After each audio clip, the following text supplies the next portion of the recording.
Okay, so good afternoon, everyone, and ma'am. Welcome back after the lunch break. I hope you have all had a chance to relax and recharge. We are resume our conference. So it is my great pleasure to introduce our next esteemed guest, Marina, Director General Studies at Merit, Hyderabad. Ma'am, on the behalf of everyone, please join me in welcoming to the virtual stage to share their valuable insight with us, ma'am. So, over to you, ma'am. Good afternoon. Good afternoon, everyone. So, um, a very warm welcome to all of you in this conference. I think it's today the conference has just started. It's day one of the Yeah, conference. ma'am. It is day one. In the Zoom meeting, we are just the host and the guest only, and Ajay is joined by the YouTube link only. It is live on the YouTube. Okay. So, good afternoon. So, as this conference is focused on the recent trends in agriculture, horticulture, and other allied sectors, so I would like to first give a brief introduction of mine. That I am, as you can see, my name on the screen. So, I am here a deputy director in gender studies, heading the Center for Gender in Agriculture, Nutritional Security, and Urban Agriculture. So, Manage is an autonomous organization under Ministry of Agriculture and Farmers Welfare, Government of India. So, this center focuses on some of the and thematic areas like women, gender mainstreaming in agriculture, women entrepreneurship. I also organize programs on areas like nutrition sensitive agriculture, biofortification, it's on microgreens, urban agriculture, family farmer, one health concept, biofortification, and a lot more. So today this conference is focused on the recent trends. I will be sharing some of the insights about urban agriculture. Hello. Uh, Hello. So let me share my screen. I think I So, Madhavi, I would request you to give me the presenter rights. Yeah, ma'am, 1 second.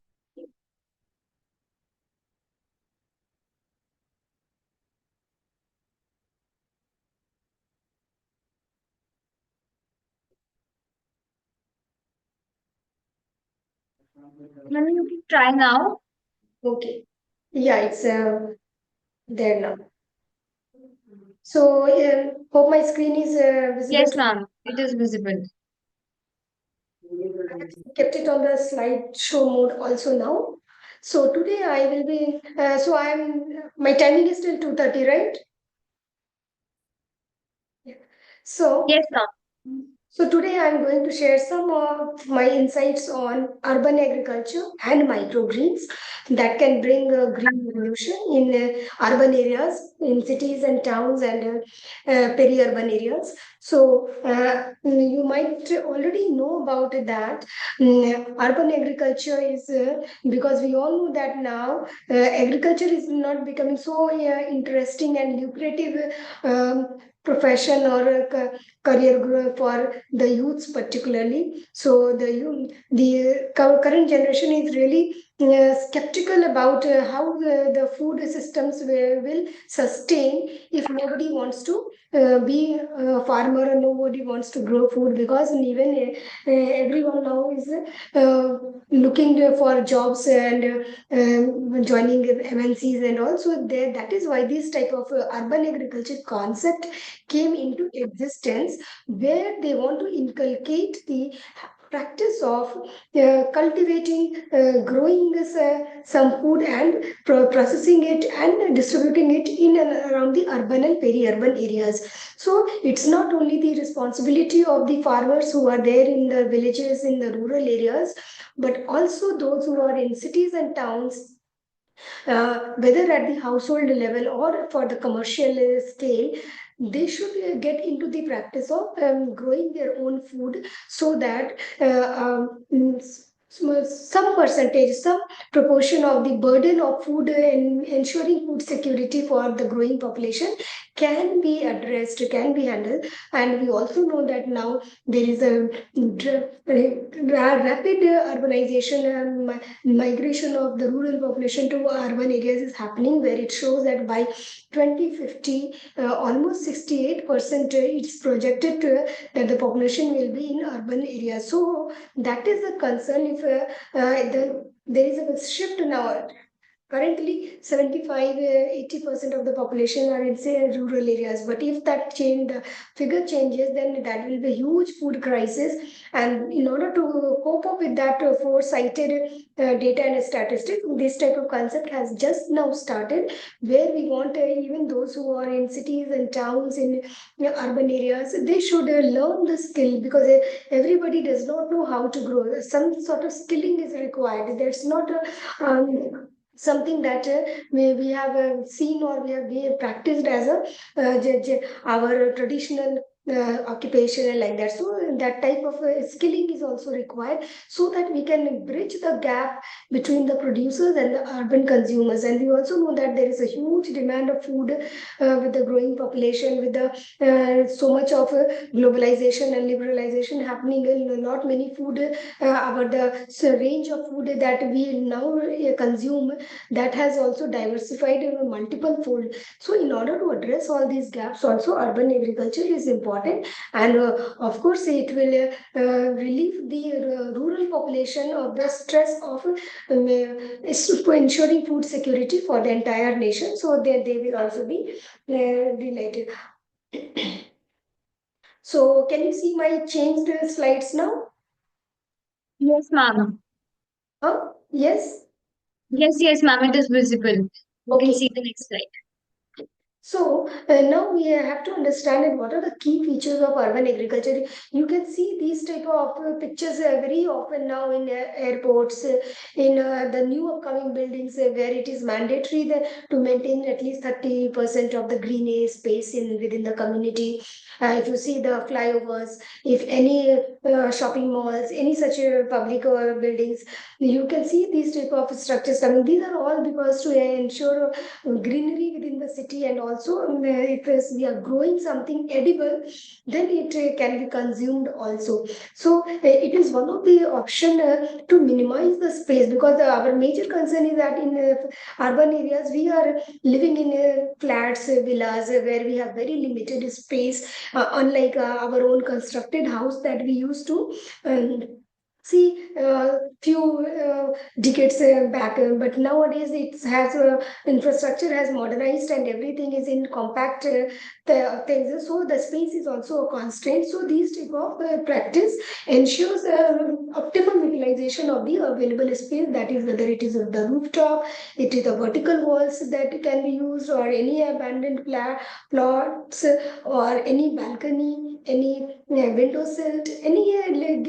unused space that is available, that can be thought of to for the urban agriculture, growing anything that interests us, and we can do it comfortably. So in this urban agriculture also, you might have heard about hydroponics, aquaponics, vertical farming.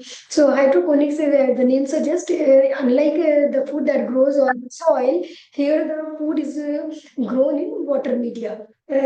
We do not require a soil media, but it rather a water media, where all the nutrients, micro and macronutrients, will be dissolved in the water, and that solution is circulated through inlet and outlet mechanism within the hydroponics unit.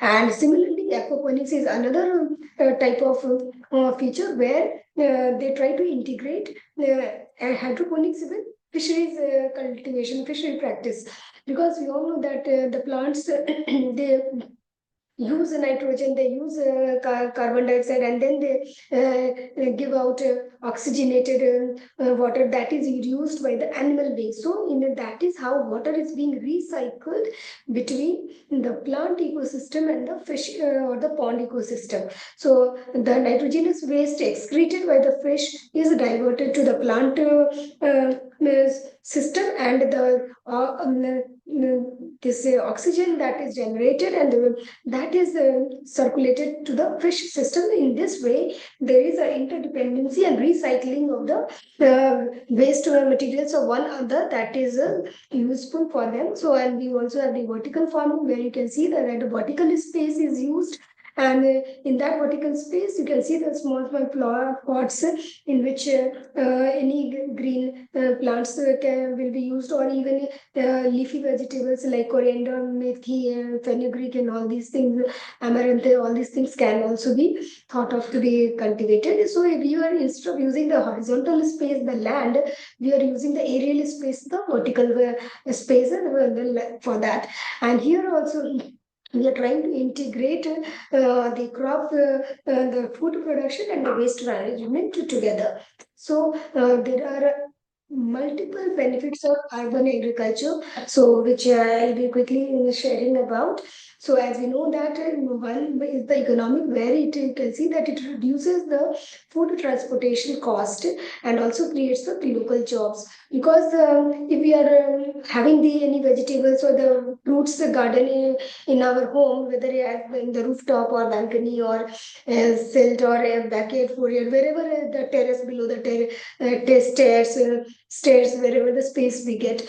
So, if we want to consume, we want to use it immediately. We will harvest and bring it to the kitchen for consumption. So that there's no transportation cost, and moreover, a lot of jobs. So those who are doing it on a commercial basis, like mushroom, is very common livelihood option for the farmers, and even for those youths who are getting into startups and agri entrepreneurships. So there you can see that it has a lot of commercial value, and it gives a lot of taste. So mushroom is consumed. The consumption of mushroom in cities is growing fast. So by when we are doing it on a commercial scale for commercial purpose, definitely it is offering, creating jobs opportunities also for many. It has an environmental benefit because the carbon footprint can be decreased, and we can increase the biodiversity in the cities and towns. So because the more this greenery we can create in and around our home, or maybe if it is for our startup and urban startups, and like, then definitely it is decreasing the carbon footprint. It is making the our environment much more cooler, reducing the temperature slightly. And the next one is that it builds community engagement also, where you can see that those who like-minded people who are into the same type of activities, so all urban practitioners who are growing something in their home or in and around their home, so they can make a bonding with each other through some community groups, some so where they can share each other's knowledge, get inspired and benefited from the shared knowledge. So, but as we know that when we say urban agriculture, then definitely space is a limitation for them, where within the very small some space that can be created, these type of things has to go on. So space becomes a major constraint, and also sometimes it may be costly affair when it is being done at a household level. At household level, it may be costly initially, but once we ensure all our infrastructure, then it is only the seeds and the other planting material and the inputs that we would be requiring. So that then later, not the but initially when we start, we need a lot of things. We need different types of grow bags or pots and or gardening equipment, and this and that. Not many expenditure might be if we think of hydroponics, and one time investment in that also required. But eventually it becomes a cheaper aspect. But if it is done for a commercial purpose, for a business angle, definitely the cost, because large production will be there, cost will come down, and it will become cost effective. Then we have the policy barriers, where we can see that sometimes it is land use regulations are there, that a particular type of land is only for agricultural purposes, or it is only for commercial purposes. So all these type of different types of policy barriers will remain there. And It also may ensure the resource efficiency, particularly for the water, the water that we are using in the kitchen for washing vegetables or rice or dal. Same water we can use it in the pots in the to the plants. So in that way we can minimize water usage. And also particularly the RO system has that where through which the outlet water comes. So that can also be thought of as a one strategy through which we can minimize the water consumption. And in my slide, I have also included a thing on that is microgreens. So microgreens, as you know, it's also a very new concept. Not much has been done so far. So here, as you see that in the name microgreens, micro means small, tiny, and they are plants. So that's why obviously it will be mostly green. So that's how this name is there. Mm. So here you can see that these type of microgreens, they are small, tiny, few inches plants that is harvested at the cotyledon stage itself. It is not allowed to grow and mature. So this is the microgreens, and if you can see the characteristic that they have a lot of flavors and the nutrients. And microgreens is said to have more than almost 40% more nutrients than the matured value. Suppose if you use a mustard or leaf, so mustard leaf, green leaves, when we eat at the matured leaf as a sag, what we call, that will have a relatively less nutrient composition in that, as when we harvest it at the cotyledon stage, because at that stage the plant or the leaves are full of nutrients, and as we allow it to grow further, the plants will consume, utilize all these nutrients only to grow up. So as they grow further, the nutrients will be consumed for the growth purpose, and that's how the nutrient composition for the matured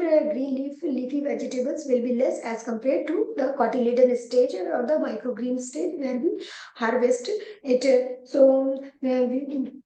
This is something very new concept, I would say. Now much of studies have started, but we have conducted a study on microgreens almost 5 years back, when we tried to understand the nutritional composition of the microgreens of different media. There are different varieties that we had grown. So we have you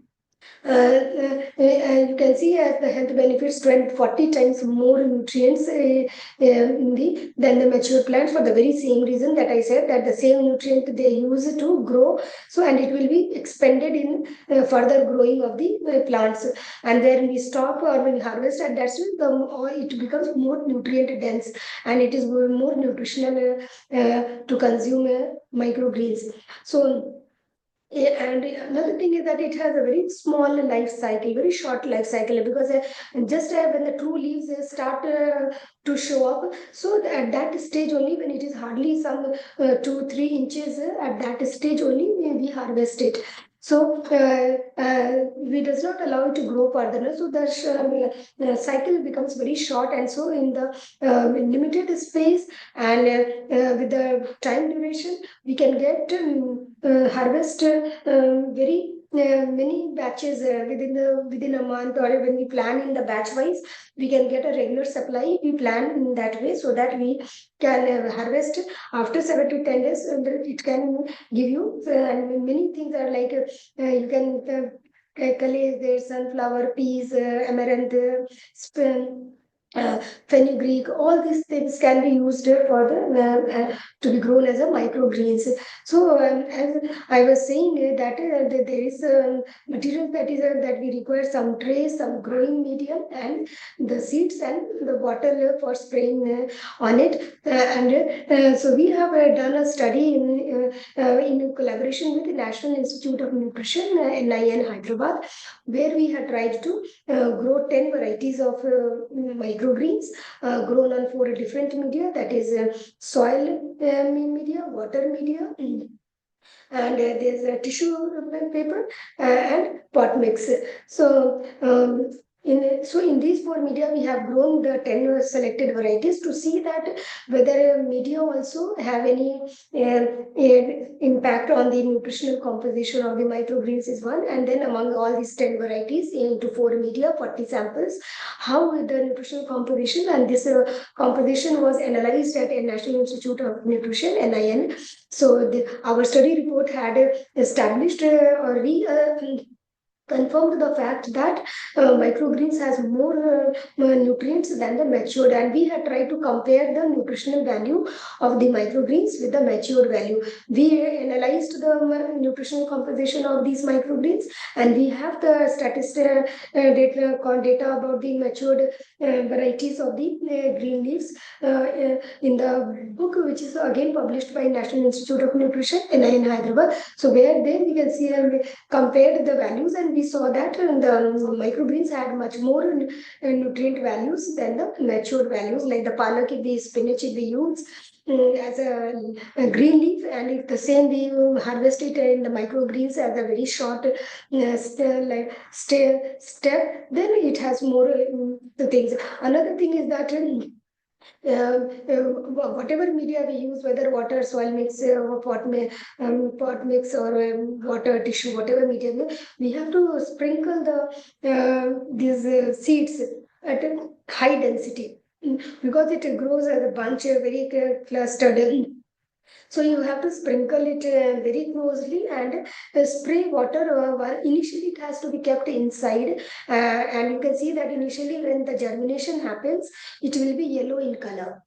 And then once you keep it partially in sunlight, then through chlorophyll and all, photosynthesis, it turns into green. So, and then you can see, and then when it is attended, you can see the true leaves coming up, and it is almost 3 to 4 inches in height.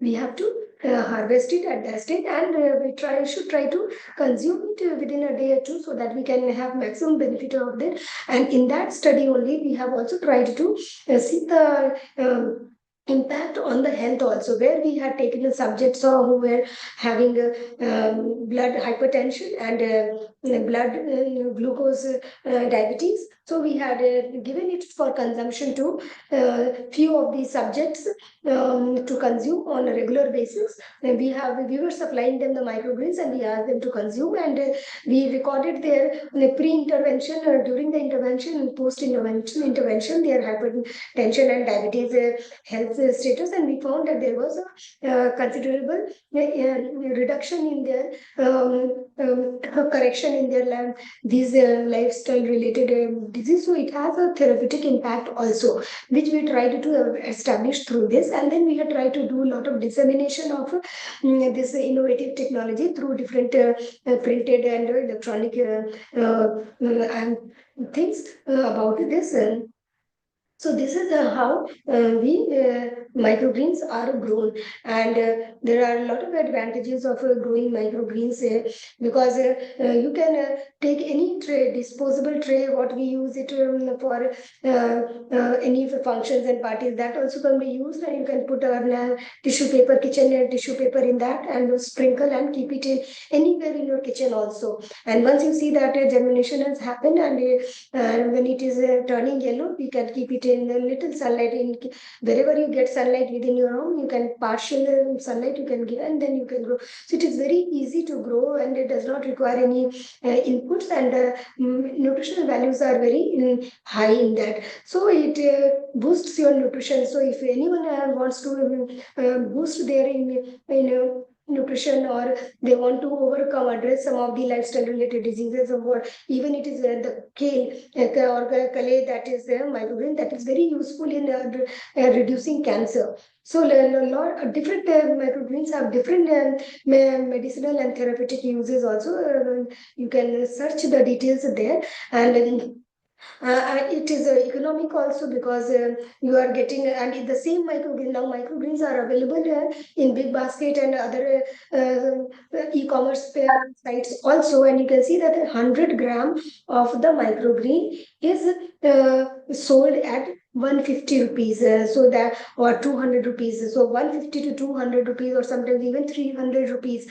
depending upon the variety of the microgreens it is sold. So for 100 grams you have to pay this much. So, and the same thing if we do it at our home with no cost in that, and you are getting such a good thing for your health body. So in that way, it becomes easy. And if you want to try it as startups, there are many such who are now taking up microgreens as a for a marketing purpose, for a business purpose, because all these high-end food outlets, like you have the Subway, we have the 3-star, 4-star hotels, their restaurants. So they are all using these microgreens in their recipes, or for garnishing it with microgreens, or in salads and all. So it is widely being used by at the high end. So it has a lot of economic value also, and a lot of potential to be taken up as a entrepreneurship also. We have some case studies here where I just kept that how people are using these microgreens and urban farming things to take it up as a commercial, for a commercial purpose, or to make it as a livelihood, or as startups. So we have some global and some Indian context also, like in Indian living greens in Bangalore. So they are all into this type of business where they are working on a microgreen kits for to urban consumers. So they are providing in the whole kit only, where they will get all these planting materials, seeds, and other things whatever required, and they can do it yourself DIY kits sort of thing. They will be providing nowadays. Lot of starter kit is available, and that starter kit itself becomes a venture or an idea for a startups or a business, where they can supply these startup kits for gardening, for microgreens cultivation, or for home gardening, something that startup kit is also one of the option or area to start the business. And likewise, yeah, in Hyderabad also, there is a firm, I am not able to recall them, but they have also started inspired by our efforts. They London में रहती है क्या करूं please unmute, please mute yourself. So you can see that like living greens, there is a venture in here in Hyderabad also, who inspired by our studies and our efforts, they have started a microgreens as a startups, and they are started supplying microgreens to the consumers as a B2B and B2C model also. So here we see that a lot of policies are required to be placed. So in order to promote urban farming, because we still see that urbanites, they are not so much into urban agriculture. Of course, as a passion, as a hobby, you see that people may be interested for floriculture, having the flowering plants, or some decorative plants to add greenery and aesthetic value to the home, but not from the food production per se. So a lot of these policy supports requires from the government also, like the National Urban Horticulture Mission in India. So through which they can, on a campaign mode, they can do this promote, where they can, many governments, including Telangana, Karnataka, Bihar. So they are, the government is promoting urban agriculture, where they are providing subsidy. If it is a public building, so I think it is set up to 75% subsidy they provide. But if it is in a private building, like if anyone's individual's home, individual's office, so they are up to 50%, and depending upon the state, so they provide the subsidy in order to promote that you start with urban. They will give the training also, they will provide you the starting kit also, and then once you will start initiate the things, then over that the subsidy provisions will also be there. So such type of policy support is required across the country, not in just few states, so that this type of concept will gain momentum. So it is we can recommend the recommendation that can come up is that we have to simplify the regulations where urban agriculture and new concepts like these microgreens and all they fit into that. So we can simplify it so that those who are interested they can take the benefit of these policies and then they can start that because the government is promoting and it is coming from their side, so they can simplify the process of getting benefited from these type of government supports and schemes to related to urban agriculture. And some incentives has to be provided, maybe some incentives that if it is a public building, so they can sell it and they can provide the marketing channel for that. If it is household also and if they are doing on a beyond their family consumption, some marketing the channels can be, or they can give us some how from where and how they can buy something. These sort of incentives, if it comes from the them, then definitely these type of missions will flourish and gain momentum. So we have few other stories related to urban agriculture, and I'm mindful of my time also. So I would like to skip here. So this how can we now further promote? I here in this 30-minute session, I just want to sensitize you, create just create some awareness about what is urban agriculture, what is microgreens. Of course, 30 minutes is not enough to do that, but at least you could get something that these things are there. So we need to create a lot of awareness regarding these things, lot of such type of programs, campaigns, interventions, training, skill and building programs, capacity building is required. A lot of dissemination of knowledge is required where people understand the importance and significance of urban agriculture. From where can they reach out for the things that is required to start this home gardening and microgreens cultivation and also from. So they should be networked, they should be linked properly to the inputs and the outputs channels also. And if possible, it can be included into the curriculum also, to the school children, or even to the as an optional subjects or as a non-credit course in the graduation or the plus two and higher level also, at least so that they get aware of that how we can grow our food by staying in cities and towns, and be by staying in our villas or flats in the town and city. So these type of curriculum, if it is go, it gets a place in the school curriculum, then definitely from the very beginning only they will be having this type of understanding. And also a lot of research is required, resources are required to carry out research to come out with new innovations, advanced innovations, so that we can further take this urban agriculture forward and microgreens also forward. So I would like to conclude here that since we are now not much bothered about food security, of course, it is also a concern because the food is not evenly distributed among its population. At the national level, at the national buffer stock, if we look, we are more than self-sufficient as we are into export also of many commodities. But if we look at the micro level, at the individual level, every individual is still not getting 3 times a meal all 365 days. So definitely food security is a challenge, and beyond above that, nutrition security is also becoming one of the challenge. And both urban agriculture and microgreens has the potential to address food security as well as nutrition security, so that we can overcome many of the our health issues, lifestyle related things, and all these things. And we all need to get sensitize on that, and we need to take action to equip ourselves to adopt these type of innovative practices. So with this, I would like to stop here, and please let me know if there is any questions on that.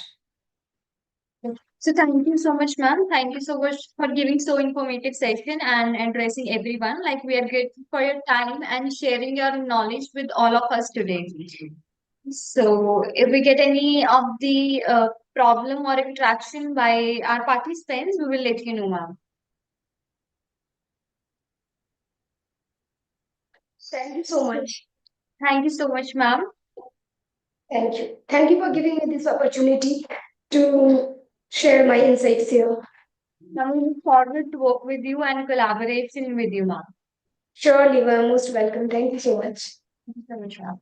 Okay, so participants, now moving to the next, our esteemed guest, Dr. Anurag Saxena, sir, who is a principal scientist and in charge Forest Production Section, ICR NDRI Karnal. So we are truly fortunate to have him with us today to share his expert insights on the evolving trends in agriculture and about the climate change. So I welcome you, sir, here. Over to you, sir.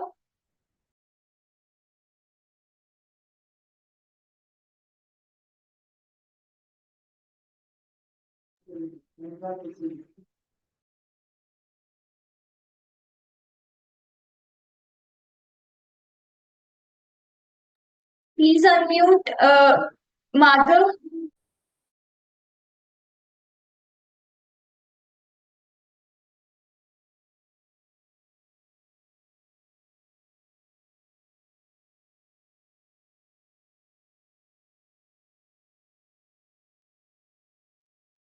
Okay, thank you, Madhavi. Am I audible? Yes, sir, you're audible. Good. I'm sharing my screen. Yeah, sure, sir. Okay. Just yes, sir, it is visible.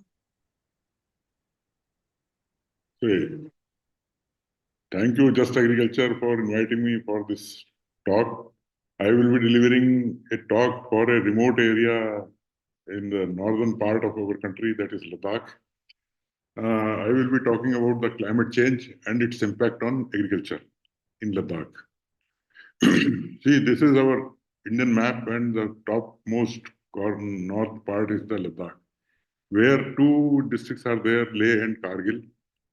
And we have distributed the whole Ladakh into 20 grids of 1 degree each for the purpose of climate change analysis. First of all, I will be talking about the uniqueness of the cold arid systems. Here, this system is low biomass production area where animals boundary and the perennial vegetation provide the stability. This is just because of low erratic rainfall, low precipitations, low temperatures. Wind velocity is very high with intense solar radiations. Soils are mostly gravelly and sandy loams. Growing season is very short, and the man-made problem is the poor availability of good quality seed due to the remoteness of the Ladakh.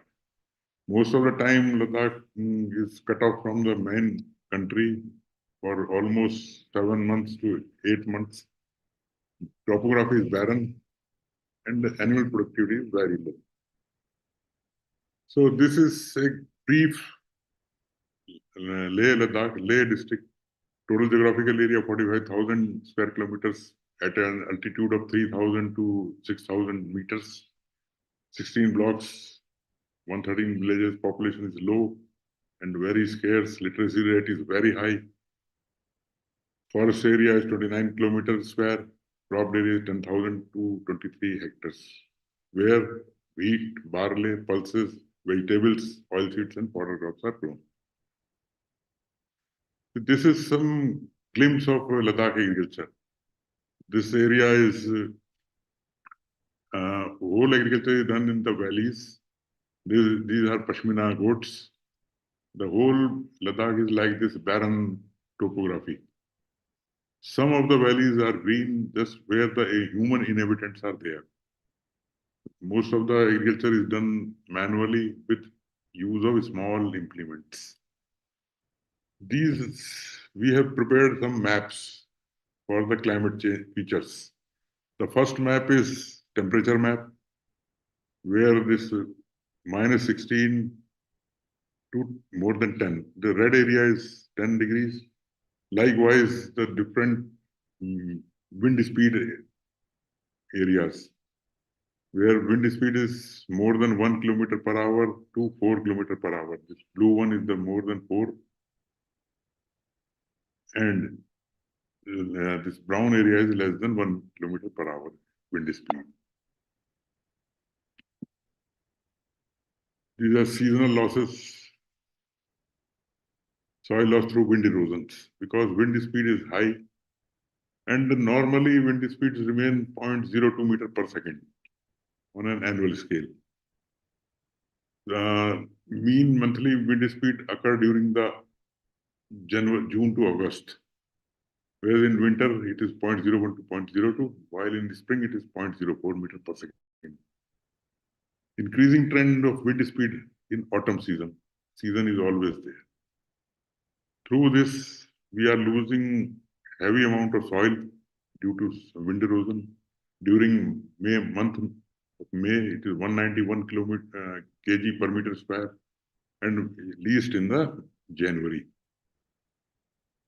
Almost soil lost in most of the laga is 0.05 to 118.5 per kg per meter square, which indicates that these regions are very vulnerable to high wind erosion losses. Then we come to the climate indices of Ladakh. This shows, the first graph shows the frost days, where the annual number of days where minimum temperature was less than 0 degree. It is decreasing. And the second graph, the middle one, it shows the blue dots. If it is the below the baseline, it means the trend is negative. And if it is upper, then the trend is positive side. And the third graph shows when these two graphs are intersecting each other. That is the turning point for the parameter. We have done for last 50 years analysis, and it shows that negatively we are losing the frost days by 0.457 per year. And this third graph shows that year 2000, we are experiencing a change in the frost days. Likewise, growing degree days, it is increasing by 3.19. And positively, and the most effective year was 2014, which means when the development of Ladakh started, it always show the increase in temperature, because a lot of man-made activities like establishments, development, roads network, fossil fuel burning in the name of tourism or any other kind, this all are contributing towards the rising temperature. But in the different case, the increasing GDP help in agriculture for diversifying the crops, which were earlier not possible, but nowadays it is possible. And some crops we expect that in future we may grow successfully. Similarly, warm spell duration index, it shows rising trend. And similarly, cold spell duration is decreasing, which means that temperature is rising in Ladakh over the years.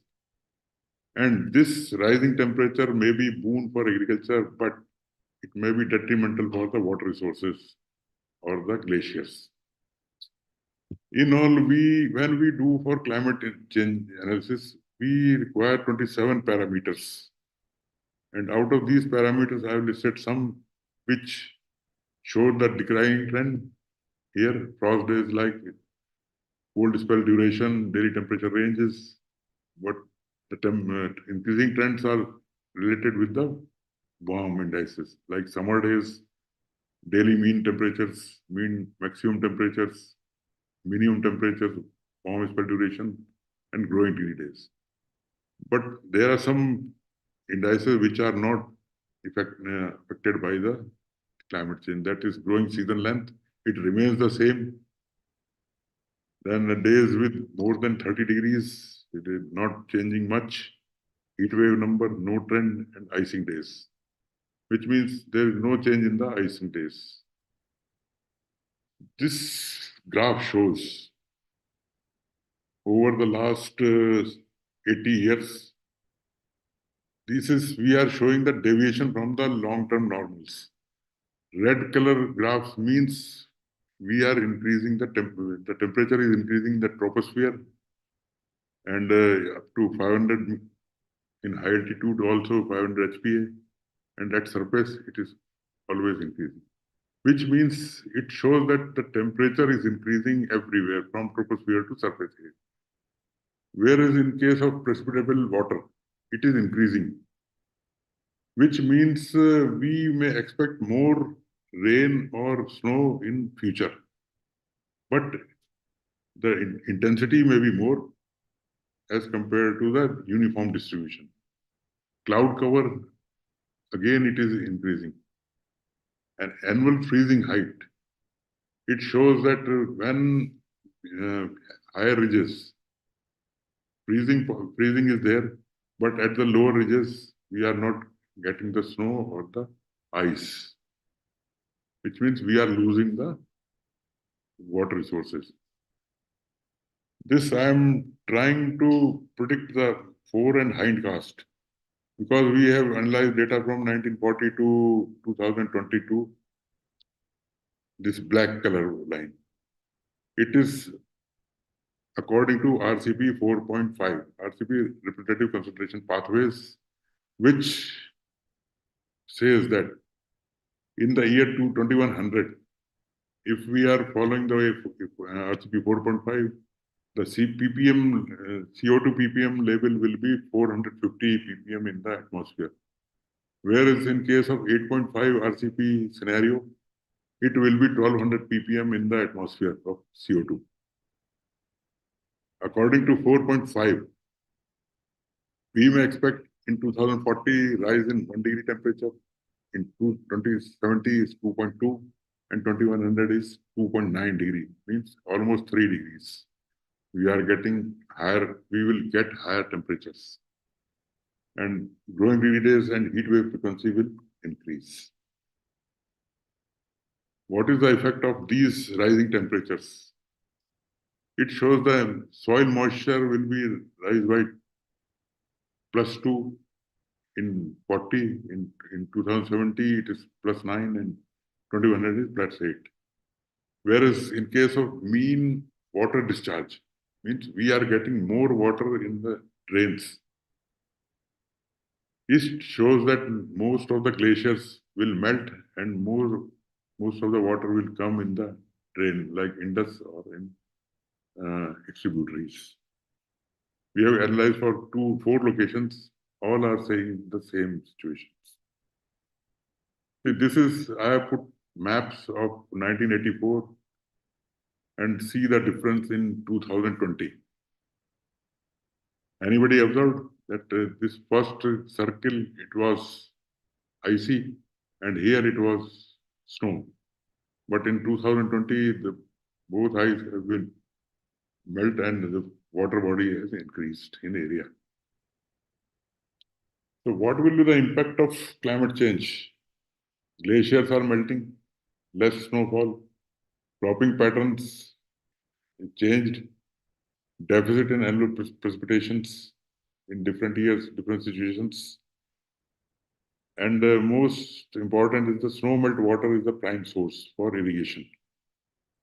Because without this water, the agriculture in Ladakh is not possible. And we are at 2% of groundwater exploitation situation in whole Jammu Kashmir and Ladakh. Glaciers reduced by 20%, and rainfall patterns changed, increase in hazardous floods. In some of the extreme weather situations we have observed during the past,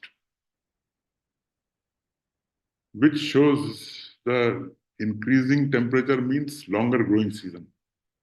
But it is not so. Temperature is rising, but the growing season remains the same. From May to June, September, and September is at the most 2 or 15. More options of crops. Vegetables we are still growing there, which were not possible earlier. Pest scenario has almost changed now due to rising temperature, precipitation, farming systems. Forest, fruit trees, pastures, and water harvesting, all the other parameters which are changing. See the situation in the wheat crop. Earlier it was grown in April, May, but now it is May to June. And harvesting period September, October. And barley, small millets. Everywhere this harvesting period is September in all cases. Sowing day may be delayed, but harvesting period remains the same. And most of the situations is like that. We snowfall pattern shift. Earlier, we used to get the snowfall in the November, December months. But now more rain, snowfall is occurring in the February, March, and in less quantity. This this is giving more problematic situation like avalanches. But the snow which is falling in the November, December, it freezes like snow, ice, and it is not giving the avalanches more. Then crop calendar is changed. The situation in different crop areas, that is always different. In wheat crop, overall decreasing trend we are observing. And the most significant drop was in 2012-13 and 13-14 here. Similarly, in case of barley, slight decreasing trend. Here we are growing more local type of varieties because Ladakh agriculture is an organic one. We cannot introduce the high-yielding varieties of wheat, barley, or any crop.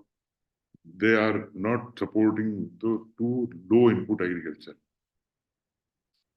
Similarly, with the rise in the tourism, fruit and vegetable acreage is increased a lot because most of the livelihood of the farmers or the hotel industry or tourism industry, they require more vegetables for the tourists. Therefore, most of the farmers are growing vegetables for themselves and for the selling in the market. Border crops almost slight increased trend, but almost similar. Oil seeds, slight increase in area, but pulses it is getting decreasing. These are all the impact of the climate change. Now see the land use utilization pattern in play. Non-cultivable land, slight but steady increase by 7.5% in last 30 years, from 1985 to 2019. And cultivable wastelands, significant fluctuations. First, it is declined to 16.3% to 9.5%, then sudden spike 28.1% in 1819. This is C plus W, this green one, green lines.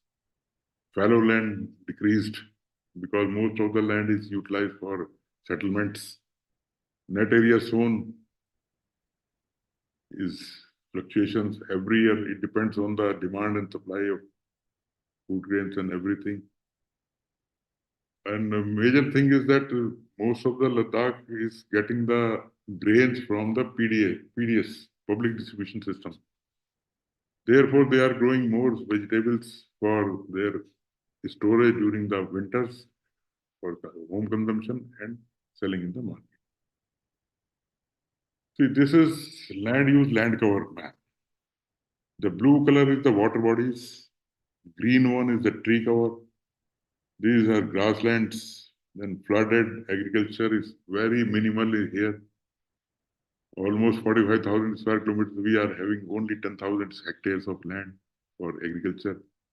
Then the clouds, different factors we have put in on a map. See, this is situation changing in the last 5 years, from 2017 to 2022 in Leh. district. Water bodies increased by 0.05%. Fallow land remained same. Forest land increased slight. Cropland has reduced from 5.52 to 0.4. Settlement has increased from 0.05 to 0.24. Means we are in the developing phase. Settlement is increasing because of more number of developmental activities. Barren, locky, gravelly area increased. Snow, ice decreased. Grazing land almost 8% decreased. Most of the grasslands which are there, natural grasslands, they are now getting deteriorated with the different weed species of the downside. Plantage has increased. This is the gist of that two graphs. Cropland decreased by 23%. Water bodies increased 5%.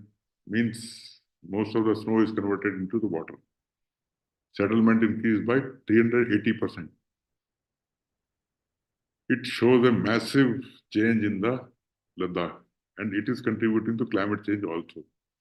Most of the developmental activities means mining, not mining like house or hotel construction. A lot of dust that is coming in the environment and causing pollution. Even though the AQI is very good in Ladakh, that is 35 to 36. Snow ice decreased by 7%, grassland decreased by 30%, and this gravelly land, the barren land increased by 14%. Barren land, this grasslands are deteriorated by the overgrazing. Whatever the livestock we are having, they are overgrazing the pasture lands, and due to climate change impact and the soil erosion. This is NDVI map we have prepared. Here you can see that dense vegetation is 16% only. This is in red color areas. Then sparse to moderate 81%. Similarly, vegetation is very sparse. Barren, open air, bare area is 0.35%. No vegetation is snow covered is 1.5. So in Ladakh, it is very difficult to get a good quality image from the satellite of cloud free. And this image we have prepared by the 10 to 30% cloud cover was there when it was downloaded through Sentinel-2A 1C satellite. What could be done? We can change the planting dates, planting different varieties of crop species, diversify the cropping system. We can use stress-tolerant varieties, precision agronomy, crop residue improvement in the soil, more use of water harvesting techniques, pest control, implementing new and improving existing system. But the problem is the social taboos with the Ladakhi people, because most of the Ladakhi people are following Buddhism. They are not ready to use pesticides to kill any insect or any living thing. It is their taboo, and tolerant varieties what are available in the mainland that cannot be tried there just because they are more fertilizer responsive. But in Ladakh, it is a low input agriculture.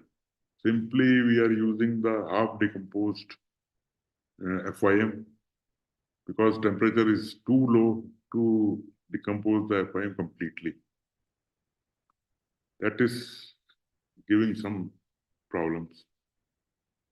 Where we can improve the agriculture there, that is the greenhouses, or we can say the productive agriculture or production under controlled conditions. Here, if we put the polyhouse production system, then it controls the temperature. It can raise the temperature during winters, and it is suitable for the vegetable crops. When we go inside the polyhouse, it is a thumb rule that it is more 10 degrees more in the polyhouse as compared to the ambient outside temperature. Sunshine is ample there. it is not a shortage of sunlight. Diversification of farming means we can introduce more crops like maize, rajma, chickpeas, and they are successfully growing rajma and chickpea there. Maize is grown just for the fodder crops. Quality seed possible, but cannot be grown there. Improved agronomic practices we can give for organic cultivation. Manually operated tools are required there. If we go for line sowing, it is well and good because they are using the broadcasting method sowing. And last is the capacity building of the stakeholders. Means we are doing the capacity building of farmers every time. Another example is the solar greenhouses. It is whole energy is dependent on the sun system. Three-side double brick wall, one side open that is covered with the polythene, and it is giving high, increasing the temperature in the inside. Plastic ultraviolet resistant roofing system is there. Composts are used. 300 kg per year vegetables are produced in these small polyhouses. And it can be assured that within 2 years, the money back can be achieved from these solar polyhouses. This is one example. See, traditional method sowing is a broadcasting method. Here we put the line sowing. And by doing only line sowing, the production increased by 15%. And they are also using the higher seed rate. And through line sowing and better optimum seed rate, we can have a good crop growth there. Because there is some misunderstanding that when we put more seed, we can have more biomass because they require more biomass for their animals. Grain requirement is fulfilled by the government of India, and remaining things we have to manage there. Water saving technologies we are putting there. The traditional irrigation systems have sustainable effect by refining it.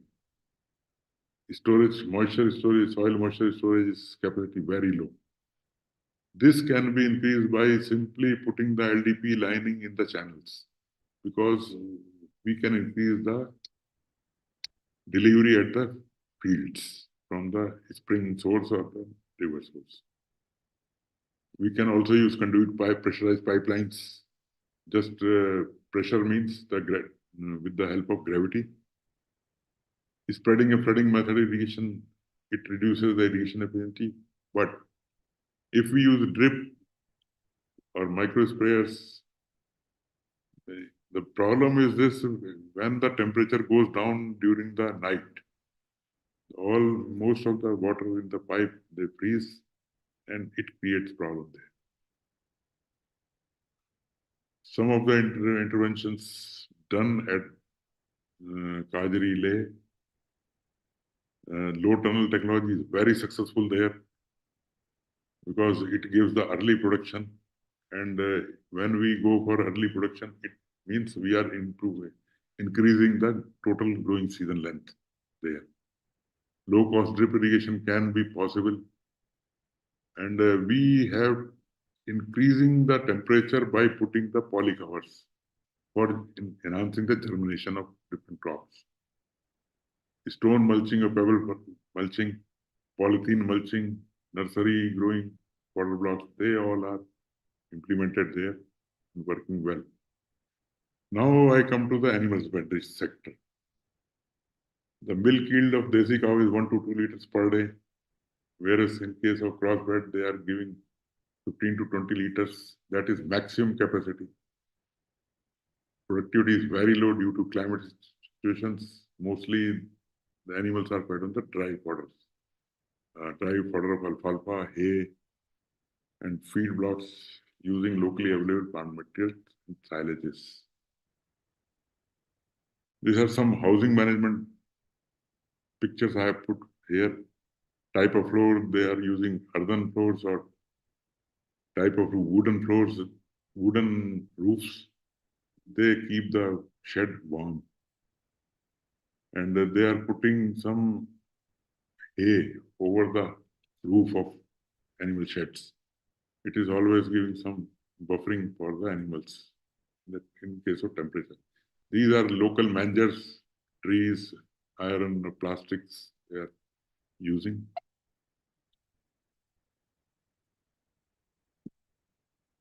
It is feed calendar followed in the Ladakh. October end to March, they go for wheat, barley straw, lucerne straw, oats or mixed grass. Green fodder, they are not able to grow there because of cool temperatures. For concentrate, they are using kitchen wastes, flour duff, wheat bran, fermented wheats. Likewise, shrubs, dried leaves, willow, poplar, apricots, and they grazing in the fallow lands. It is putting the pressure on the pastures. And ending May to September, the season, peak season, dry fodder nil, palm grasses and wheats, alfalfa, they are consuming green, concentrated one on the same thing, and shrubs, tree, they are not feeding or grazing pasture lands. And end September, it is the harvested part of the plants. See, this is the milking management, 100% stripping. Twice a day they are doing milking. And likewise, consider different male-dominated and female-dominated activities of the animal husbandry. The one thing we have seen that when we go for sea buckthorn leaf feeding, kg per hectare per hour per day, it shows that feeding sea buckthorn leaves increases the yield.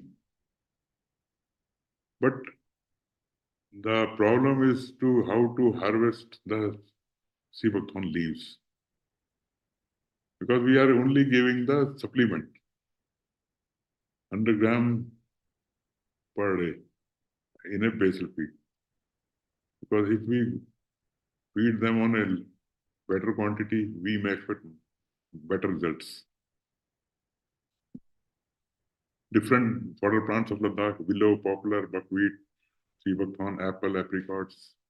I put the habitat of in altitudes. Different forest genetic resources. The blue ones are legume ones and the red are the grasses. Red fescue, timothy, hardening grasses, broom grass, tall fescue, orchard grass, like that. That red clover, white clover, sainfoin, crown vetch, hairy vetch, like that. Then the fodder conservation in form of silage. We tried it at Kagri, successful in making the silage. And the silage of sorghum and maize is of good quality. And the feeding trials, we are yet to complete it. And maize green fodder yield, we are getting 200 quintals of precantol.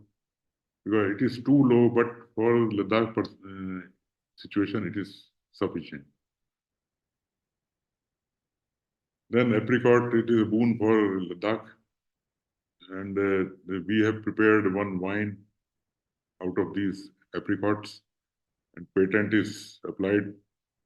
And this will give boon to the livelihood security of Ladakhi people, because most of the dried apricot is sold in the market at a rate of 400 to 600 rupees per kg. Whereas in case of fermented beverages, it may be 1,000 rupees per 70 mls. And I may tell you that from 1 kg of apricot, we are getting 3 liters of wine very efficiently with 15% of alcohol in this. We can go for dilution and sell in the market. Besides this wine, we are also developed biodegradable packaging films from the apricot kernels. Because avoiding plastic is a prime objective of every country or every city. Therefore, we are trying this film from the waste of the kernels. We are doing some activities for farmers, yak, double hump camels, We are distributing seeds to farmers to improve the seed banks, the agriculture fields, buckwheat, like farmer fields. One of my colleagues, Miss Lamo, is milking the animal at her house. This is our team. So this one theme I am flashing before you, that animal situation, local cows, they give milk and value-added products. Model farming concept we can put here. New interventions, productivity augmentation is there. Housing modules to be designed according to the situation of Ladakh. We have to follow the integrated approach, agri-horti, animal husbandry-based. Sheep and goat give wool and value-added wool products. On-farm demonstration we can provide, regular training, broiler, rabbit farming, chicks, table birds, water storage during the winters, feed availability, yak rearing, animal food security, and it will ultimately lead to the socio-economic development of livelihood.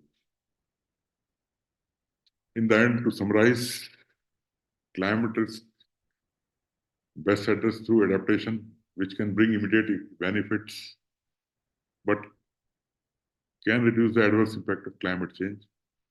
Adaptation should be done at a micro level. Diversification of crops, agroforestry systems, it can play an important adaptation strategy. And convergence with nationally state and district level programs is key for scaling of the climate villages. Thank you. This is all I want to share. So thank you, sir. Thank you for your insightful address. We truly appreciate the valuable perspectives you have shared with us today. We are grateful for your contribution to this conference and thank you so much, sir. Thank you. Any So question? thank you. Yes, sir. Any query? Actually, the participants are joining us by the YouTube. Okay. The event is also live on YouTube. So if we get any of the anyone who wants to interact with you, we'll let you know, sir. Okay. Okay. Thank you so much, sir. Shall I continue or log out? Sir, it depends upon you. If like we have another guest. Okay. Okay. Thank you, sir. So thank you, participants, all of for your patience. In a just while, we will be celebrating our award ceremony part two. So I know many of you are waiting. So before we move on that exciting part of the program, we are honored to have Arvind Chandan sir today. So Chandan sir, Regional Director, NMVP, will be sharing his valuable thoughts and addressing all of us with his insights. So over to you, sir.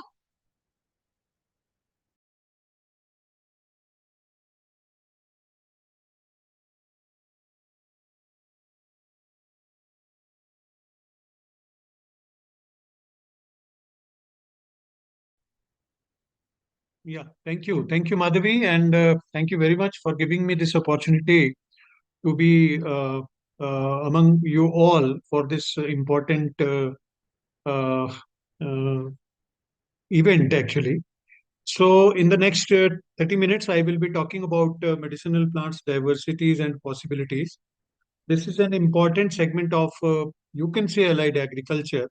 One important part of agriculture which contributes in the shape of cultivation and conservation of medicinal plants, as well as it contributes to the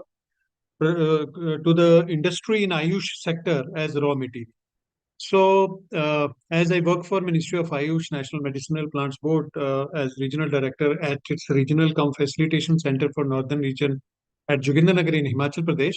So, I will be just taking you through to a journey of supply chain gaps and some of the possible solutions and the opportunities for the agriculture graduates or for the people who are interested to jump into the sector or as well as they are involved into this. Let me tell you, National Medicinal Plants Board was established in the year 2000 and 2017, just to expand the work of NMPV, or you can say the medicinal plants across the country. 7 regional centers were established.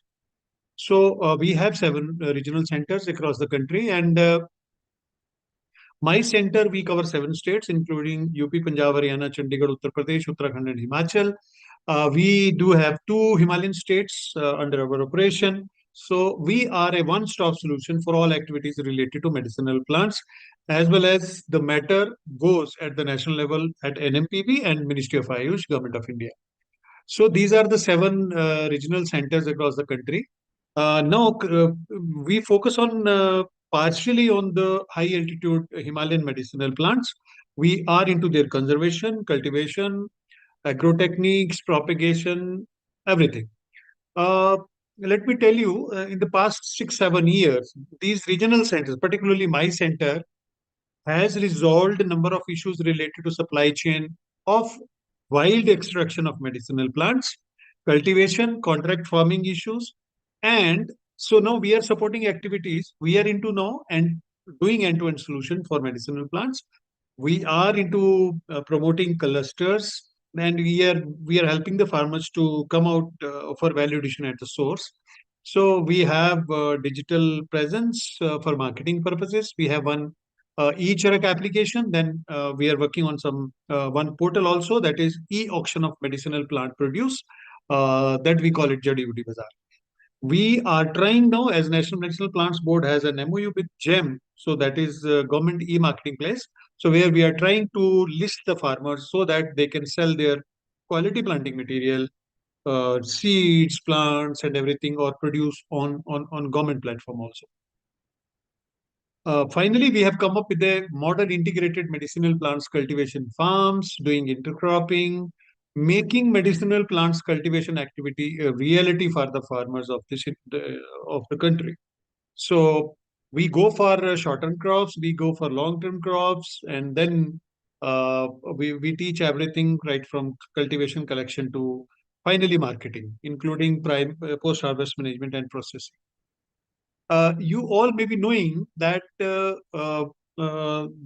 has been a surge, there has been a growth at the rate of 7% CAGR, and we were just expecting that by the end of 2050, this sector, medicinal plant sector in India, will become a uh, 5 trillion US dollar economy. So see, with this growth, but now the global demand has increased considerably, and it has crossed 30% now. But post-COVID situation, increased demand has brought 2, 3 things which are challenge for us. One is traceability. Any person who is looking into for buying of medicinal plants outside India is looking forward for traceability, where it was grown, or even from where it is collected. Is it ethical? It is according to the laws and all that. It's not unscientifically harvested and all that. Second is quality. The raw material which is used in Ayush industry, there are certain concerns for its storage, its transportation, and all that. So the quality concern is another issue which is being observed, and there is a huge potential to work on this. Protection of traditional knowledge related to medicinal plants. It has a new area which has got attraction post COVID also. And then let me tell you that number of species in the country, they have entered into the list of red data book. They have been listed under IUCN category, Schedule 1 and 2. Even if I speak of the entire country, around 427 Indian medicinal plants, they have entered into the category of RET.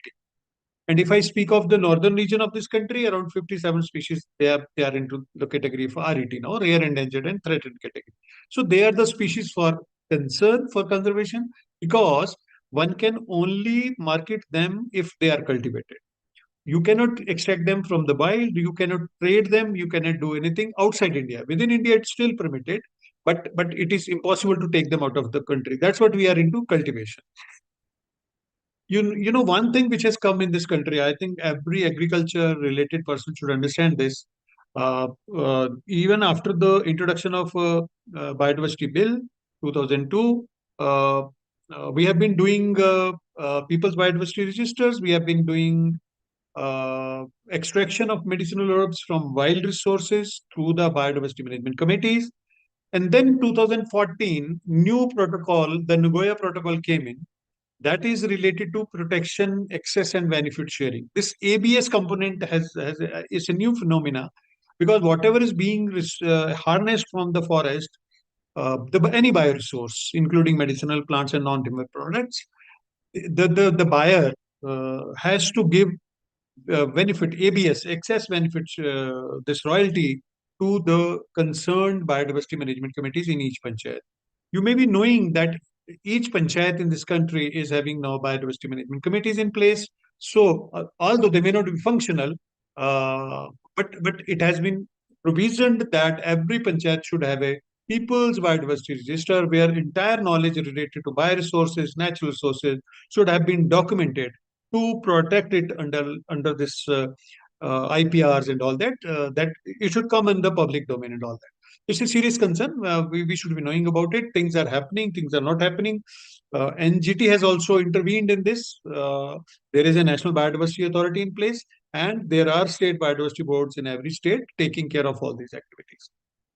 And then one National Intellectual Property Rights Policy 2016 also came into being. It gives great impetus on uh, commercial, this thing, traditional knowledge of medicinal plant. So similarly, under this act, there is a provision under the Drugs and Cosmetic Act where raw material is sourced. Uh, the pharmaceutical companies who are consuming bioresources, they are supposed to provide a traceability schedule, traceability data under this TA schedule. So we are trying to link this data with the farmers. So that is another concern we are doing. So this is, in fact, the growth rate we were observing at the rate 7%, which has crossed now 30%. So, and if I even just speak of the demand side of the medicinal plants from health sector, particularly the traditional Indian systems of medicine, you see, we are using 2,500 plant species. So, if I speak of the Ayush system, you may be knowing about Ayush system. A stands for Ayurveda, Y for Yoga and Naturopathy, S for Siddha, H for homeopathy, and there is sixth Indian system now in place that is called as Swarigpa. Swarigpa is a traditional Tibetan system of medicine, or even the Amchi system or Ladakhi system, or we call it Bodh system of medicine in Himachal Pradesh. So if we speak of the uses of species, more than 1,500 species are used in Ayurveda, 1128 in Siddha, Unani 503, 253 in Swarigpa, and even homeopathy we are using 468 species. We are still contributing around 200 species to the Western medicine. Ayurveda, we are using 38% of the total the plants which are used in the Ayush systems. You may be interested to know what are the other segments where this raw material of medicinal plants goes. Because only knowing this, one can think into the possibility of business, entrepreneurship, and everything. So yes, this raw material is contributing in veterinary healthcare products.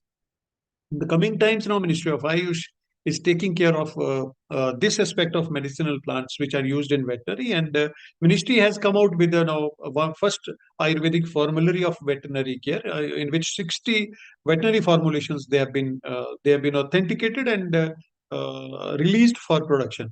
Then we have culinary herbs and spices. You may be knowing that in the last 1 year, post-COVID situation, there had been number of publications where it has been advocated, it has been studied, and it has been revealed that why the deaths in India were less as compared to the deaths in US and European countries, despite even having very good health infrastructure during the COVID situation. So everybody understood that it is all Ayush decoctions and spices and all that. So learning from them, the research showed that culinary herbs and spices is a big catch now, and we have observed a considerable demand under this segment outside India also.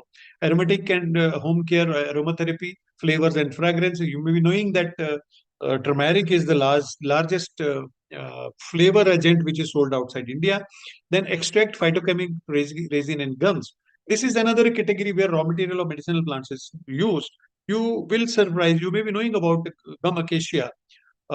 which is collected from Rajasthan and Punjab area. And even the people who are involved in collection of resins, particularly the gum acacia, kicker gone, they may not be knowing that US FDA has cleared its uses in constipation removal as a supplement for constipation. Basically, it's one of the best selling laxative in US now. Similarly, the extracts, this aqueous extracts, alcoholic extracts, they are in big demand. Number of pharmaceuticals, number of companies are into it. In addition to the companies, 10,000 odd pharmaceutical companies, those are there in Ayush sector. So similarly, there are Ayurveda, Siddha, Unani, and homeopathy formulations, and then proprietary and ethical OTC medicines. Number of raw material goes there also. Liquid 52. Number of OTC products are there where doctor's prescription is not required. Then comes the this herbal cosmetics and men's grooming. This is a new segment. We have seen a considerable rise in this. Then herbal teas, functional foods, and nutraceutical. So here I would like to tell you three new ecosystems which have taken place in this country. 436 herbs.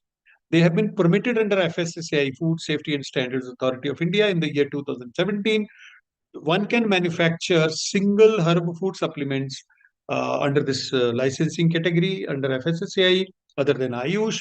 Similarly, 13.6 is another category of nutraceuticals. It was permitted in 2018, I believe, where you can go for combination of herbs together, and then you can combine herbal, multi-poly herbal formulations with minerals and other that. There is a huge demand. You may have seen number of allopathic doctors prescribing nutraceuticals now.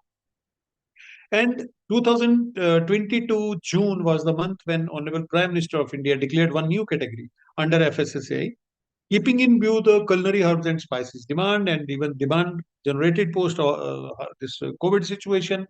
We declared one category under FSSAI, that is Ayurvedic Ahar. So, see, there are a number of beliefs about Ayurvedic Ahar.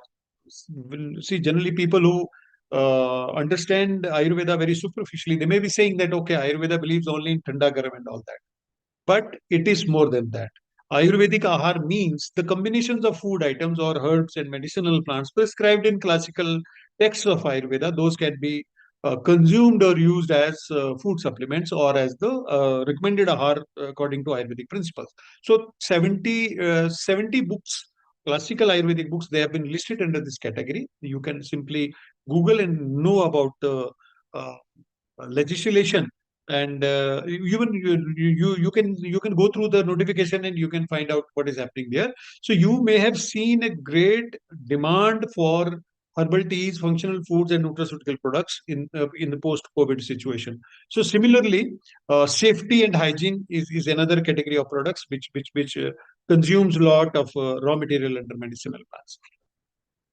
So now I'll not take much time. I'll just take you through this components of the supply chain, which gives you an idea how the young entrepreneurs can come in and how they can contribute, or even in for research, or even for entrepreneurship, or even they can contribute into various means. One is wild collection. So we are into just stopping unsustainable harvesting. So we are teaching good field collection practices to the people. We are going for certification. We are ensuring traceability using blockchain technology, and even doing digital logs at the various, you can say, the consignments. Then BMC assisted collection. See, yeah, we are ensuring scientific harvesting, quality determinants to just ensure seasonality and all that. So if I look into the possibility of the side of cultivation, you will see here we are dealing with the challenges of one is assured crop price, because people are talking of MSP. MSP is a challenge for the government also, because the pharmaceutical industry is always interested to buy any raw material at a lower price. Farmer is always interested to sell it at a higher price. So how to resolve this situation? It's a big challenge for the government as well.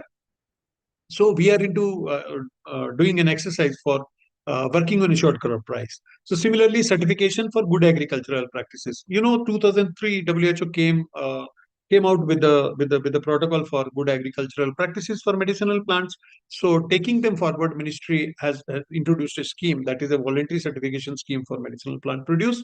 So we are implementing this scheme through Quality Council of India. Any farmer who is interested to do or who is already doing medicinal plants cultivation and this collection from the wild, he can contact our state medicinal plants boards, and even he can collect his nearest RCFC out of any 7 RCFCs, or he can contact our headquarters.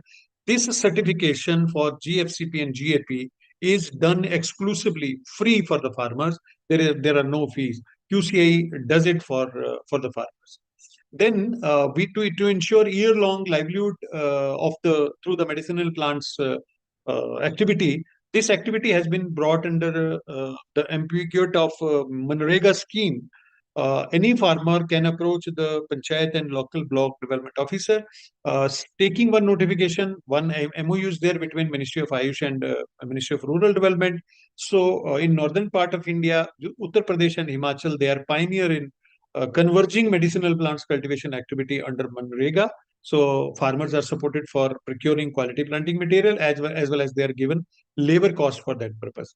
So, and even there is a list of around more than 80 species under this MOU, under which the farmer can grow, can plant tree species also in their private lands. Cultivation can be done in private land under this Manrega scheme. So this tree plantation can also be done under this category. So one can take advantage of this also. So now there are two big challenges which I am going to discuss before the community, this agriculture community. See, we are facing acute shortage of quality planting material because we don't have a Model Nursery Raising Act in place. So certification of seed is a challenge for us. If we talk of medicinal plant species, then we are trying to impanel nurseries. We are creating network of nurseries, seed collection centers, and even just to go for good quality seeds. Then, if we speak of quality planting material, then you see there are a number of cultivars developed by various research ICAR and other institutions in this country, or even the CSIR labs. So now there is a need that all these established cultivars, uh, the I can say the chemotypes or the genotypes, they are brought in, they are multiplied in nurseries. Huge potential for the entrepreneurs, huge potential for the tissue culture labs, even to generate large number of species. Because only if we have quality planting material, only then we can dream to have large scale cultivation of the specific demanded species in this country. So to bring varieties in to go for their propagation and all that, they are big scope areas. I believe one can just go into it, jump into it, and think to do it. So now, if the second component of supply chain, if I see the possibility, thinking in farmers' part, yeah, we have challenges for sorting, grading, drying, storage, and transportation. Although we have more than 1,000 collection centers established across the country, they are not sufficient. They all required to be converged, brought under one umbrella. They are required to be taken to the farmers groups and farmer producer company. Similarly, post-harvest management, collection centers, mandi network, and technological advancements, they are required to be taken care. And we, as National Medicinal Plants Board, we are working on that. And then trade regulation, we are into framing policies and all that. So we are into, as I said in the beginning, so we take care of end-to-end solution. So we are into product development, helping farmers for semi-processing and validation. So we do have an ecosystem to support there. So yes, into marketing and startup entrepreneurship system, we have startups in the states as well as nationally. And ministry runs one big incubation center at All India Institute of Ayurveda in Delhi. We do run one incubation center. And even as I told you, eCharak as well as JadiButiBazaar.in, they are the online platforms where one can go for marketing of the produce. So these are the key stakeholders. So I think, Madhvi, I should be quick. And I'm running short of time. So 3:32. Yeah, I'll finish in another 5 minutes. So these we work with policy, research institutions, practitioners, international community, all that. So I'll skip this.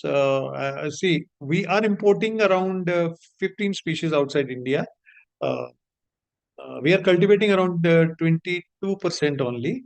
we need to go for cultivation in a big way. So this is consumption data again. So here I would just like to tell you that there are around 1175 traded species. So high demand species are 242. And even the consumption under this Ayush, this segment is around 6 lakh metric tons. One thing which I would like to highlight here is rural households. See, the housewives and healers in this country, approximately they are consuming around 2 lakh metric ton of the raw material of medicinal plants. Interestingly, whatever they are used, we are not taking care of that. We need to take care of their priorities, their availability, their multiplication, and all that. So that's it. So this is a scheme, voluntary certification scheme for medicinal plants, as I discussed. One can always contact our website for its application and all that. So I'll not speak much. So these are our key thrust areas we are working on. So yes, this I would like to highlight some of the research and development areas, the priority areas for medicinal plant sector. We are interested in multiplication of RET plants through tissue culture, databases we are interested, bioactivity guided fractional studies, then sustainable harvesting, post-harvest management, intercropping, chemical and molecular profiling, quality planting material, genotype identification and conservation, then authentication and standardization of crude drugs, or even finding substitutes for RET species. So any government agency, any private agency, any private university, they can go to our website, nmpv.nic.in, go to center sector schemes, find out the schemes. There are 5, 6 schemes listed, center sector schemes. You will find out application forms and all that. So you fill up your form and everything, make your project proposal, then go to Ayush NGO portal, submit it online, and even submit it to your state medicinal plants board for recommendation. Or if you find any problem, you can always contact RCFCs, you can contact us to submit any proposal related to this. Or even if you're interested to go for any project proposal, you can have a pre-consultation with us. We can arrange a Zoom call or a meeting with our research team that can guide you how to go about it. You can think of any collaboration with our centers also. We are always open for multiplication of quality planting material and all that, every issues. So this is our e-Charak, as I told you, this is an application, mobile application available on Google Play Store. You can simply download it. So you will have a feeling of the market. We are providing this market rate, mandi rates of around 115 species on this application. You will find all our publications, agro techniques of 106 species, then all whatever I said, you will find all material there. Even if you go to rcfcnorth.in, you will find some more publications. Those are regional, so you can use them always. This is Jadibuti Bazaar. You can find out jadibutibazaar.in. This is an online platform for e-auction based on the quality of the produce. This is blockchain enabled, and it's a long story. It will take time to just tell you, but you can always just visit. This is some detail about the platform here. So this is how this auction takes place. We have one national helpline. This is you can note down 1800 120 5778. Any information related to medicinal plant, you can always contact. You can even register online, echarak.in, an MPV helpline, register, and you can get it done.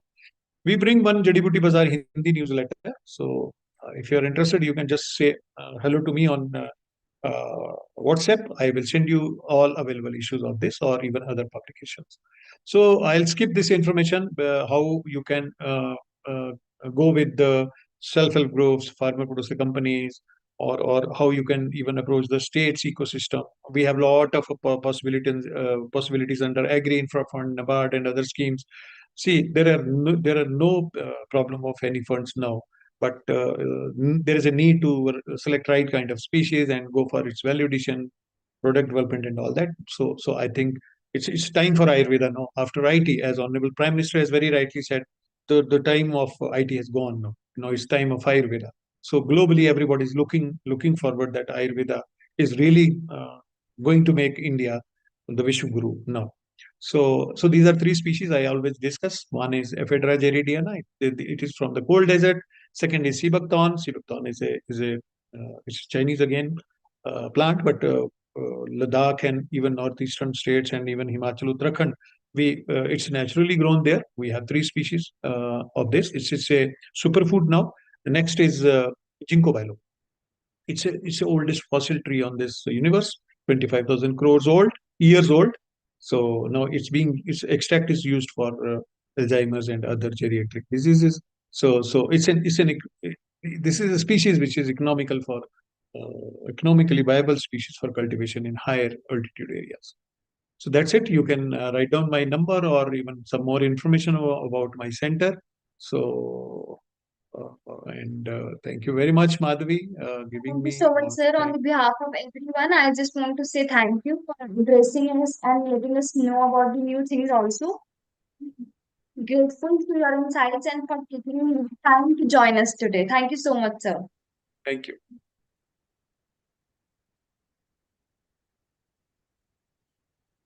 Okay, so the moment we all have been eagerly waiting for has arrived. It's time for the award ceremony. So we are excited to celebrate the outstanding contribution of individuals who have been excelled in their fields. So let's move to the forward with this exciting and well-deserved recognitions. So due to the conclusion of our conference, we will now announce the name of the awardees for this ceremony. Although we may not be able to get in person, but we are thrilled celebrate exceptional achievements and contributions. So let's begin by announcing the names of our deserving awardees with their categories.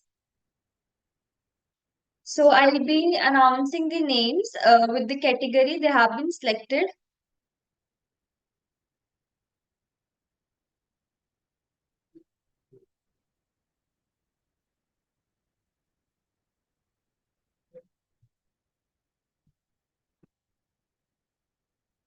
Okay. So I'll be the announcing name one by one with their categories.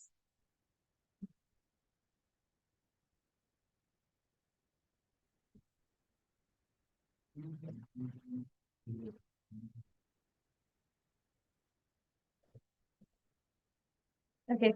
Dr. Subhash Siri, Best PhD Thesis. Dr. S.K. MD Asif, Young Researcher Award. Dr. Mohan Suresh, Best PhD Thesis Award. Dr. Hampi Dika, Young Scientist Award. Dr. Arun Brandis Award. Dr. Rohit, Best Researcher Award. Ms. Sarika, Excellence in Teaching. Dr. Shrutam, Best PhD Thesis Award. Dr. Amit Singh, Organizing Secretary and Best Determination Award. Prakash, Prakash, Young Researcher Award. Dr. Sumit Kakade, Young Scientist Award. Dr. Neelam, Excellence of Research Award. Dr. Snehalata, Best MSc Thesis Award. Dr. Santosh Kumar, uh, he has been awarded the Dr. H.P. Singh Award in Horticulture.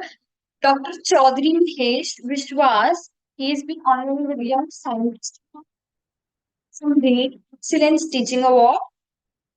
Mrs. Mr. Jayesh Kumar, Scientist of the Year Award.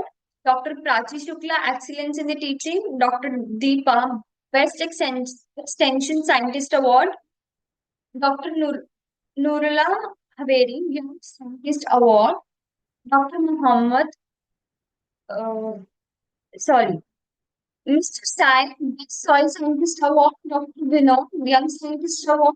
Abhishek Kumar, Excellence in Teaching Award. Dr. Navjot Kaur, Dear Award. Dr. Rohit Solanki, Best Researcher Award. Dr. Sada, Excellence Teaching Award.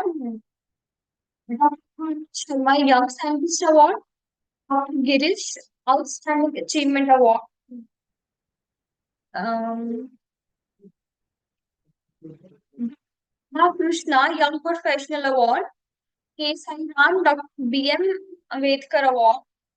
Dr. Vandana, Researcher of the Year. Dr. Shah, Young Women Scientist Award. Dr. Mamta, Young Scientist Award. Dr. Ajit, Best Researcher Award. Siti, Young Scientist Award. Dr. Isha Abhishek, Best Researcher Award. Dr. Vishali, Excellence in the Research Award. Dr. Manju Lata, Best Only Thesis Award. Dr. Dubey Dheeraj, Young Scientist Award.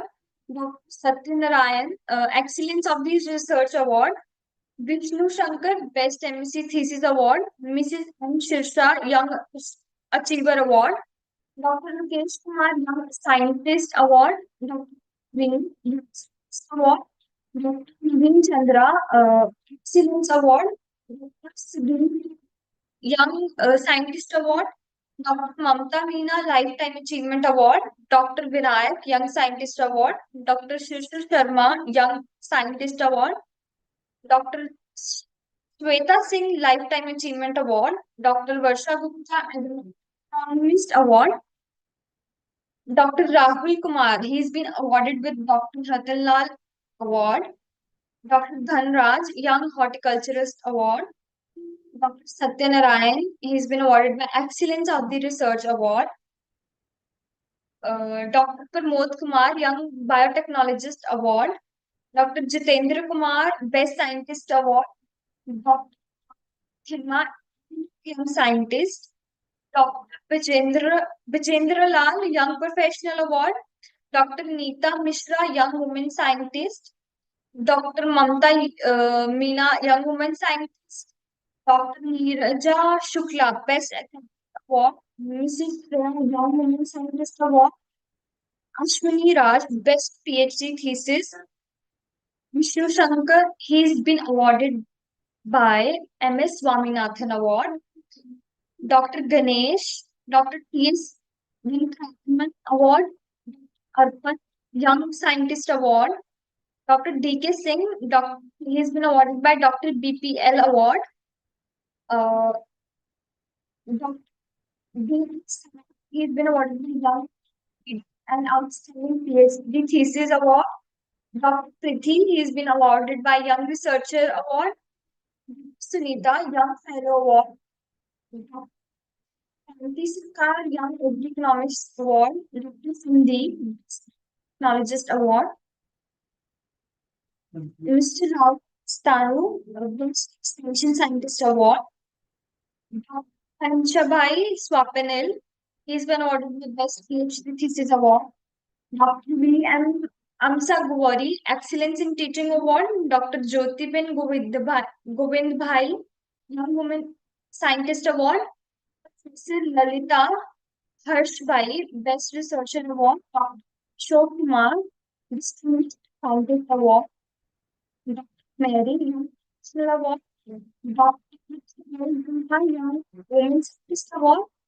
Dr. Q. Buchanan, he's been awarded by Dr. N.E. Burlog Award. Dr. Nidukar, Best Lab Pathologist Award. Dr. P. Pinsai, Early Research Award.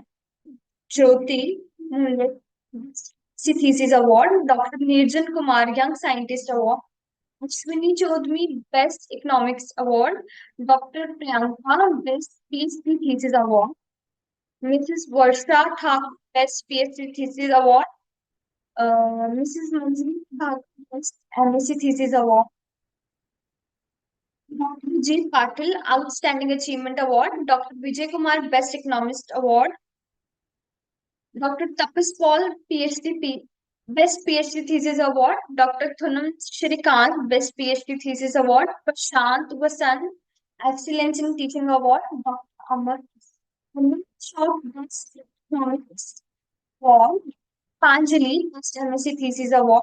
Vidya Shaw, Best MSc Thesis Award. Mrs. Mark Priya, Best Researcher Award. Shan, Young Scientist Award. Dr. Priyanka Sharya, Young Scientist Award. Dr. M. Shanmuga, Young Women Scientist Award.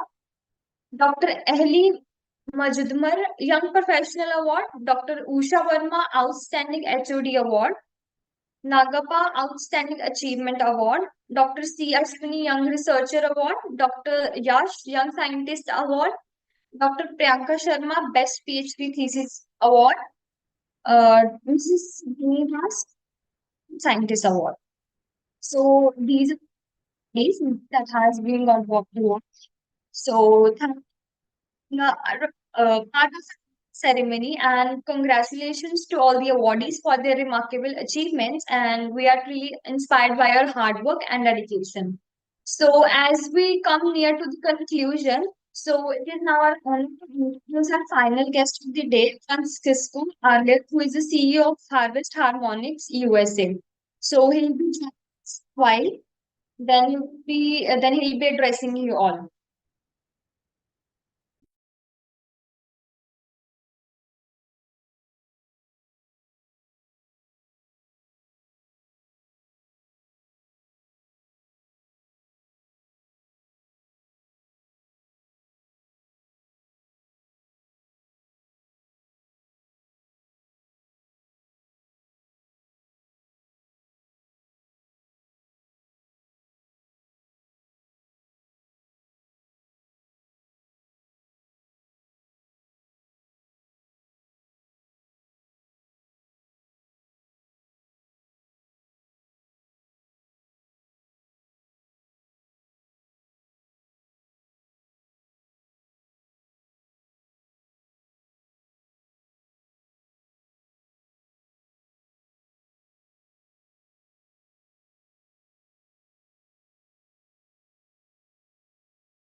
So now it is now my honor to introduce our final guest of the day, Francisco Jr., CEO of Harvest Harmonics US. So us with the insights. So please share the thoughts with us on behalf of everyone here. Please, sir, here. You, sir. Good evening. Good evening, everyone. Am I audible? Please, not audible. Fantastic. Fantastic. So I was expecting to join in the next 5-10 minutes, but I guess we're going to get started a little early, which is fantastic. Just give me 1 second. Sure, sir. I want to bring up my presentation.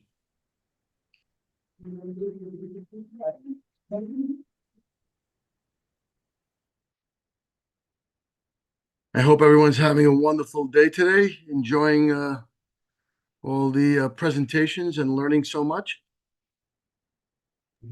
Yes.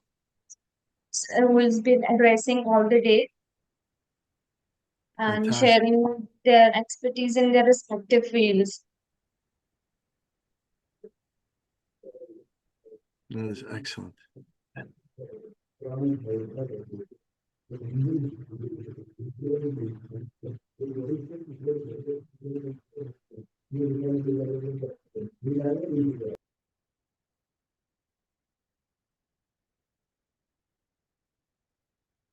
Okay.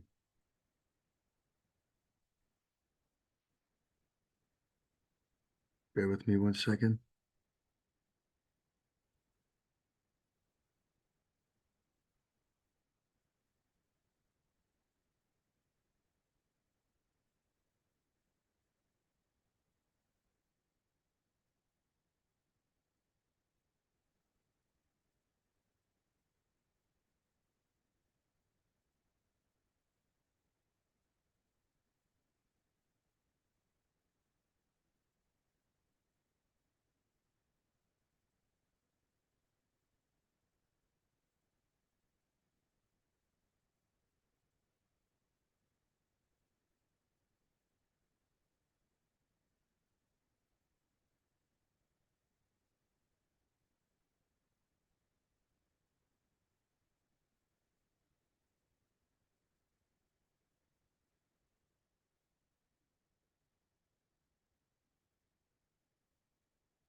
I'm having a technical difficulty. Just give me 1 second.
Okay.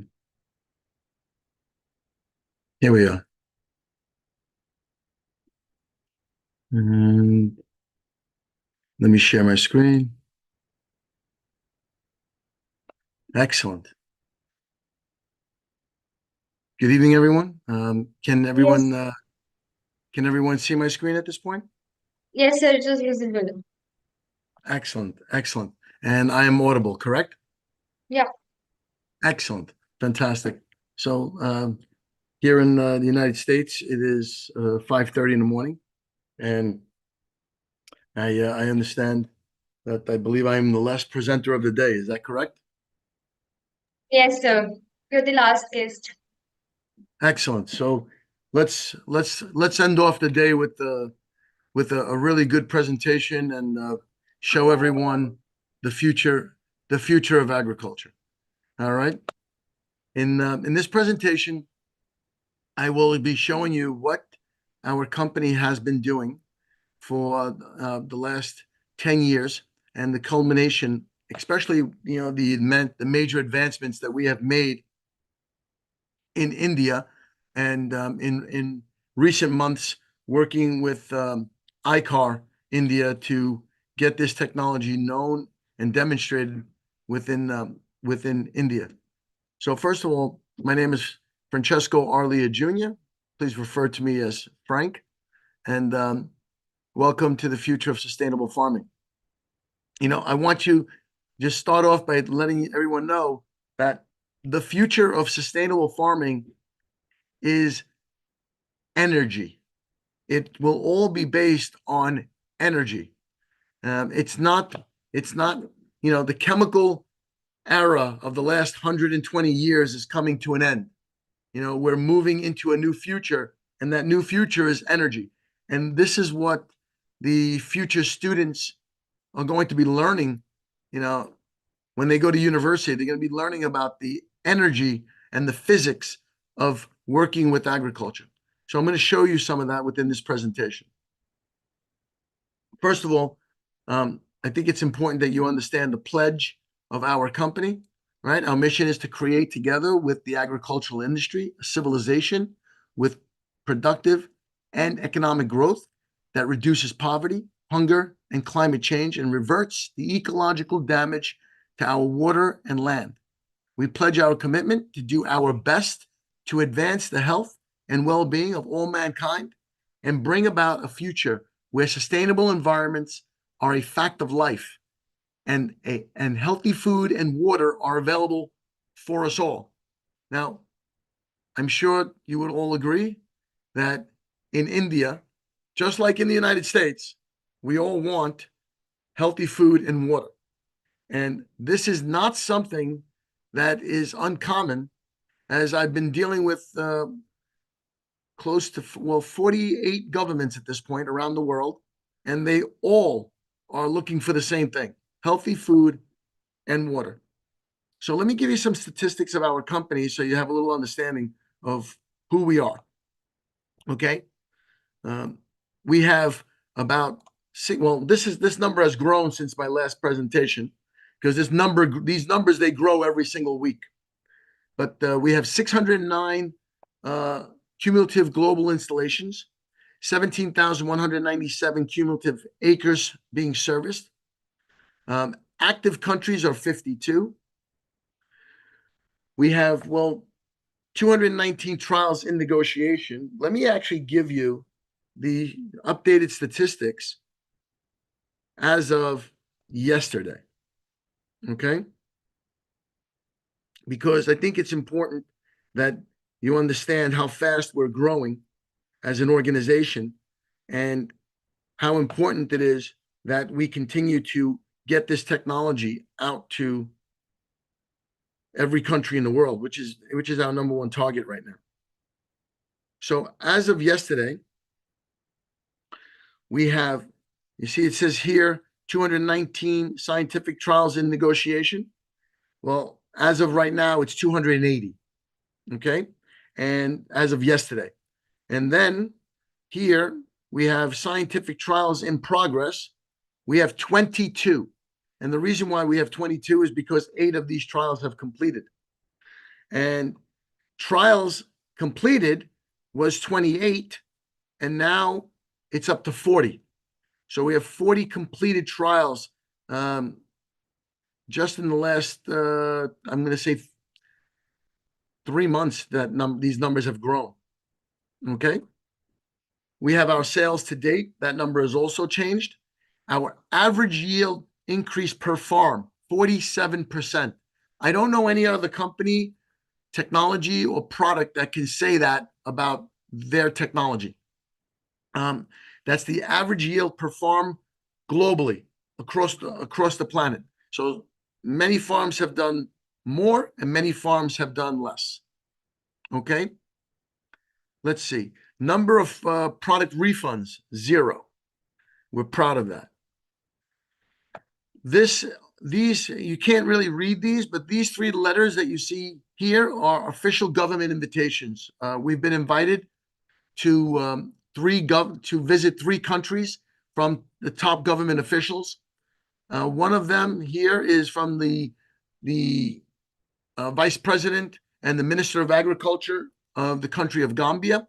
We did go to visit that country, and we have trials going on with them now, and they're very hopeful that they want to see the success of these trials so that they could install the technology on 5,000 government farms throughout the entire country. The other 2 countries have extremely, they have some heavy visa and special requirements in order to enter the country, so we have not visited them there yet, but we have the invitations. Actually, one of these countries is Guinea in Africa, and rather than us going to Guinea, they came to meet with us in Maryland, United States, and we had a good meeting there. So we started the progress of opening up a company in Guinea and starting to work with the government there. That's just an overview of what we have been doing. We haven't even gotten into me telling you about our technology and how phenomenal it is and how different it is from anything that anybody's ever seen. So with over 10 years of international agricultural research, we discovered 20 most common challenges faced by farmers. These challenges are known, or they're common all over the world, not just in India, but all over the world. So rising input costs, reduced yields, climate change, drought conditions, government regulation of water, governmental regulation of nitrogen, farmer profitability, post-harvest losses, deteriorating soil health, availability of fertilizer and other inputs. Some countries don't even have that available. Insects and other pests, fungal and disease pressure, seed quality, lack of training and know-how, improper storage of crops, labor costs, water quality, lack of equipment and infrastructure, demand for organic sustainable food, and food security. These are the 20 most common problems that we have discovered speaking with now 48 countries. So from detailed analysis of these problems, we've isolated the 2 most important root causes, which if solved would revert meaning reverse, correct, fix, most, if not all, of other challenges, of all the other challenges. And these 2 problems, that if we correct these 2 problems, we fix most of the 20 other problems, okay, automatically. And that's water pollution and soil destruction. So we're going to get into that. I'm going to explain a little bit about that. So when we talk about water pollution, what you need to know is that water pollution really comes from the fact that 70% of daily water that is used, all the water that's used every single day, 70% of the daily water used is used for agriculture. So just keep that in mind, that all day long, people are using water, but 70% of all the water used in one day is used by one industry, and that's agriculture. Then you have to keep in mind that 95% of conventional agriculture uses toxic chemicals. That's the chemical farming model. So now that you know that, you understand that if 95% of the agricultural industry is using toxic chemicals and 70% of the water used in the world is used by that industry, it's a simple math equation. It's just mathematics. You multiply the two, and you know that 66% of worldwide water is poisoned daily. So let that sink in for a little bit. Okay? Just think about that. 66% of all the water in the world is being poisoned daily, every single day. And so it kind of explains why we have horrible water all over the planet. Water that's not drinkable, which is the reason why we drink out of bottles now. At least in the United States, I can tell you that most people drink out of bottles. They buy water. It's not consumed from the household because they don't trust it any longer. And I'm sure this problem is prevalent, meaning easily, visible and, observable in most countries and in India. I will tell you that in India, the sad part is that your very beautiful country, which I had the privilege of visiting this year. I was in Mumbai for the World Agricultural Forum. I was invited to be on. I was invited to be on a council member as part of the World Agricultural Forum, and I got to see over a period of a few days that I was there much of the country, from the city to the outer layers of the city to the challenged areas of the city, the less economically strong areas of the city, and some of the most economically viable areas of Bombay. So it was a very interesting visit. It reminded me of my own family's country, Italy, 30 years ago, 40 years ago. So I see where the development of India is going, and they're moving very fast. I mean, India is now the number 4 country in the world to make it to the moon. So congratulations. The Indians are extremely smart and extremely resilient. So you have a very fast-growing, intelligent country, and you should be very proud of that. Unfortunately, India, much like the United States, is one of the most poisoned countries because we both, the United States is guilty of this just as much as India, in the sense that we use way too many chemicals. And United States has now reached one of the lowest records of health crisis in the world. And India is the only country in the world that I know of that has a cancer train. So these two countries, India and the United States, have a lot of work to do to clean up the water pollution in their countries, and get the chemicals out of the water, which is also then recycling back into the agriculture and getting back into our plants and getting back into our food. So it's really important that we eliminate, I don't say reduce. Reduce is what I said 2 years ago, 3 years ago, but we're on a collision course with unfortunately with death. So we have to completely eliminate chemicals from our agricultural industry.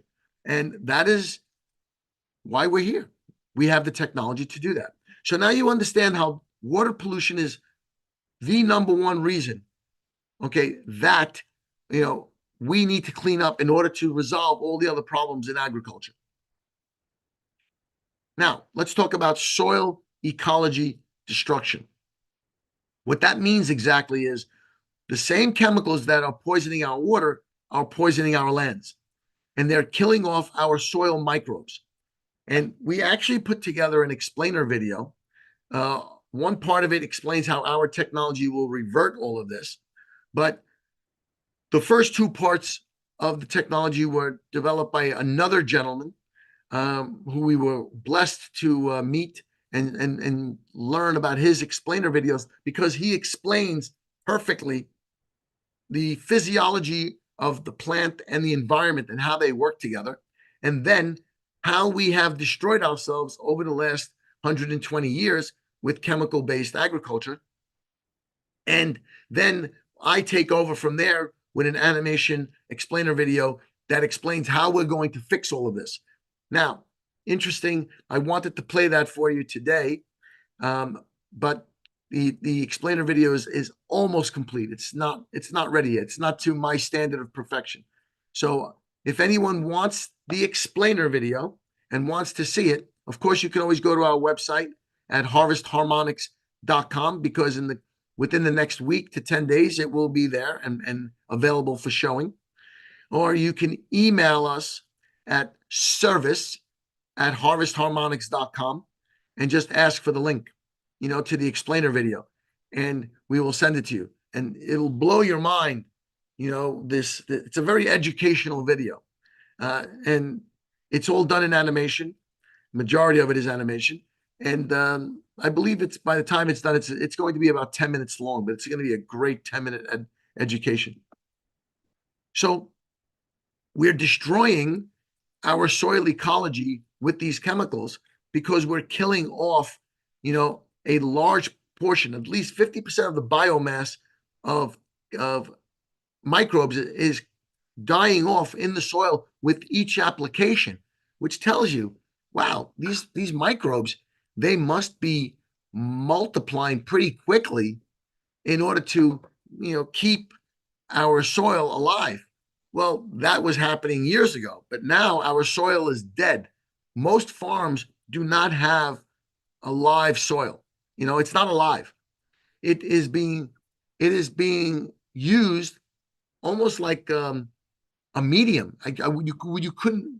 You could not legally, technically, and ethically call it soil, because it is devoid, meaning without. Devoid means without, missing. It is devoid of the elements that soil actually has, which soil, is loaded with minerals, natural minerals. It's loaded with microbes, which is life forms that keep, it's the basis of all life. So what we're doing is we're replenishing these minerals with chemical minerals, with, we're adding minerals. And some companies and farmers are getting smarter and starting to add biologicals, and some of them are even getting smarter and adding actual microbes that they're purchasing, that people are basically manufacturing these microbes, and some are manufacturing these microbes chemically, which doesn't really make sense, but others are manufacturing these microbes, naturally, and that makes sense. There's a lot of good companies out there that are really doing good work to rebuild our soil and come up with biologicals and composting methods that could really rebuild the soil. And rebuilding the soil is the most important thing that we need to do right now. So these are the two disasters that I can't say anything less about. The disasters that need to be corrected is poisoning our soils and poisoning our water. So how do we fix this? Well, that's what we're going to get into. Okay. The solution is the Kiminasi Plants Crop Booster. All right. So I'm going to read this to you because it's really important. The Kiminasi Plants Crop Booster, we'll refer to it as KPCB, is a revolutionary new technology that improves the health of plants, humans, and the environment. The KPCB technology can be installed on any irrigation system in the world. Our system consists of microdiscs programmed with the specific biophysical signals that a plant and its environment need for optimal operation and maximum biological potential. These biophysical signals reach the plant via water through the irrigation system. The KPCB can be installed on any irrigation system, and I'll repeat that, any irrigation system in the world, anywhere in the world, for any size farming operation, no matter how small you are or how large you are. There is no farming operation that we could not service. The KPCB will bring the plants and their environment to their optimal genetic potential naturally, while producing healthier yields for the public and better economics for the farmer. Everyone wins. We've already proven over and over again through our scientific trials that the farmer will make more money using our system and following our protocols, which we show him how to do this. And we can train the farmer pretty easily, how to make more money and become more profitable. So this is the solution.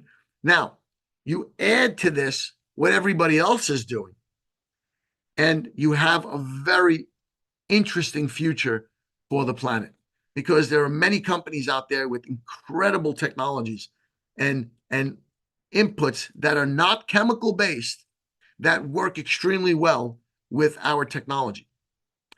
But our energetic technology signaling system is the future. So here I show you the disc right there, okay, and I give you a little description of it.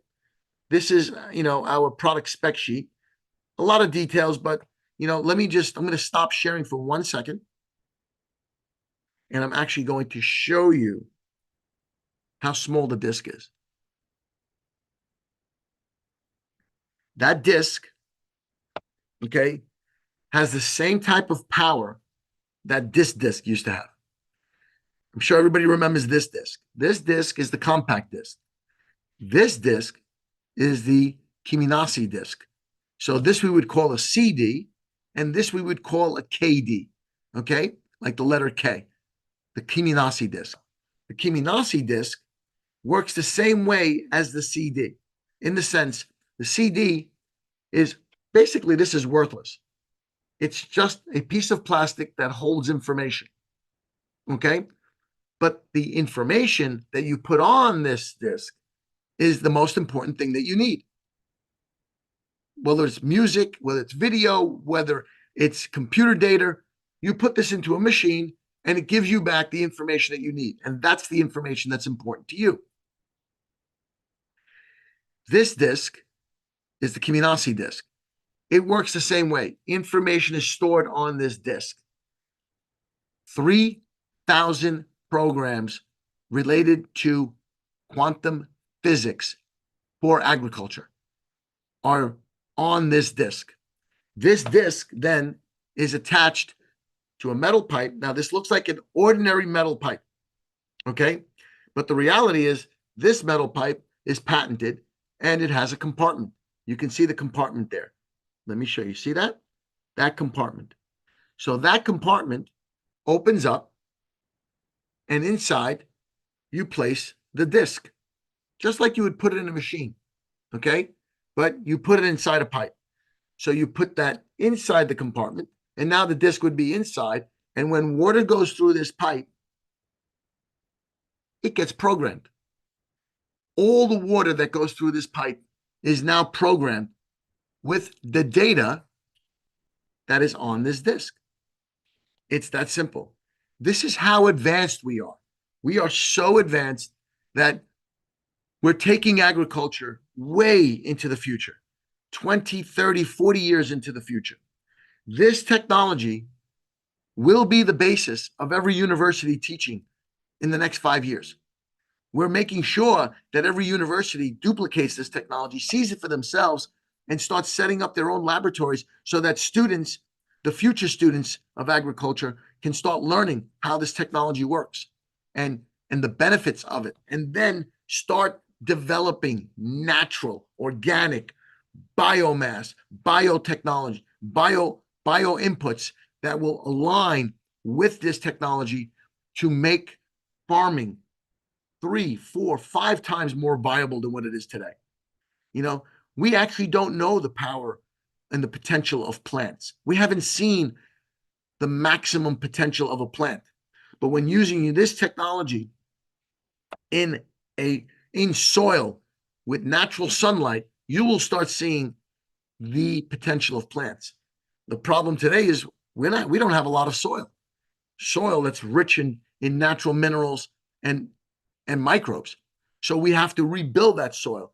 And this technology will actually help us to rebuild that soil by the first step is just removing the chemicals. So we start removing the chemicals slowly but surely, right? Using this technology and decommissioning the chemicals out of the soil, which naturally will get the chemicals out of our water. So we start cleaning up our water and we start cleaning up our soil, and this will all happen over a period of time.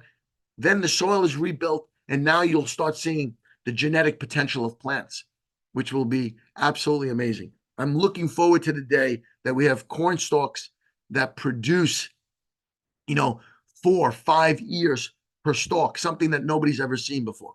But it is possible because there are farmers that have accomplished that. So I'm going to go back to sharing my screen.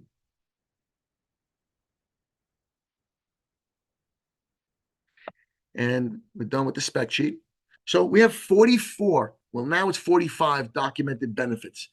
These are 45 documented benefits. I'm not going to go through each and every one of them with you. What I am going to show you is that we have benefits in increased germination rate and percentage, faster growth, right? This is all on the growth and development side, what we see with plants. Increased root growth and depth. So any scientist in the world knows that once you start seeing an increase in the root depth and the amount of roots, you already know that that plant is healthier. So that's on the development side. On the plant strength side, right? We've been measuring maximum photosynthesis compared to the control, right? Increased biomass, like our plants, their stems are thicker, their leaves are thicker, they grow larger, right? So there's stem diameter, leaves, branches, increased chlorophyll, like a deep, deep green, Now, what is a measurement for the farmer that technology is actually making the plant stronger? Well, they start seeing reduced flower drops and reduced fruit drop. So that gives them more yield. And we've already demonstrated that's how we actually get more yield. Our plants become so strong that they drop less flowers, which then become fruit. And then they maintain that strength and they drop less fruit, which becomes increased yield. And that's how we get to that 47% average yield increase across the planet. So let's talk about increased defense and resilience. I will explain this the way we explained it in our explainer video, because it sums up all of these benefits. When the plant is so strong, it's strong because it has a higher Brix rating. It has a lot more sugar. All of that sugar gives the plant excess energy. But not only does it give it plant excess energy, it's been proven that when a plant has a Brix level of 5 or lower, that it will be attacked by many different pests and diseases. And as that plant increases its potential strength and Brix level to about 8, it will reduce the amount of pests and attacks from diseases by a significant number, right? Different types of pests and diseases show up at different Brix levels.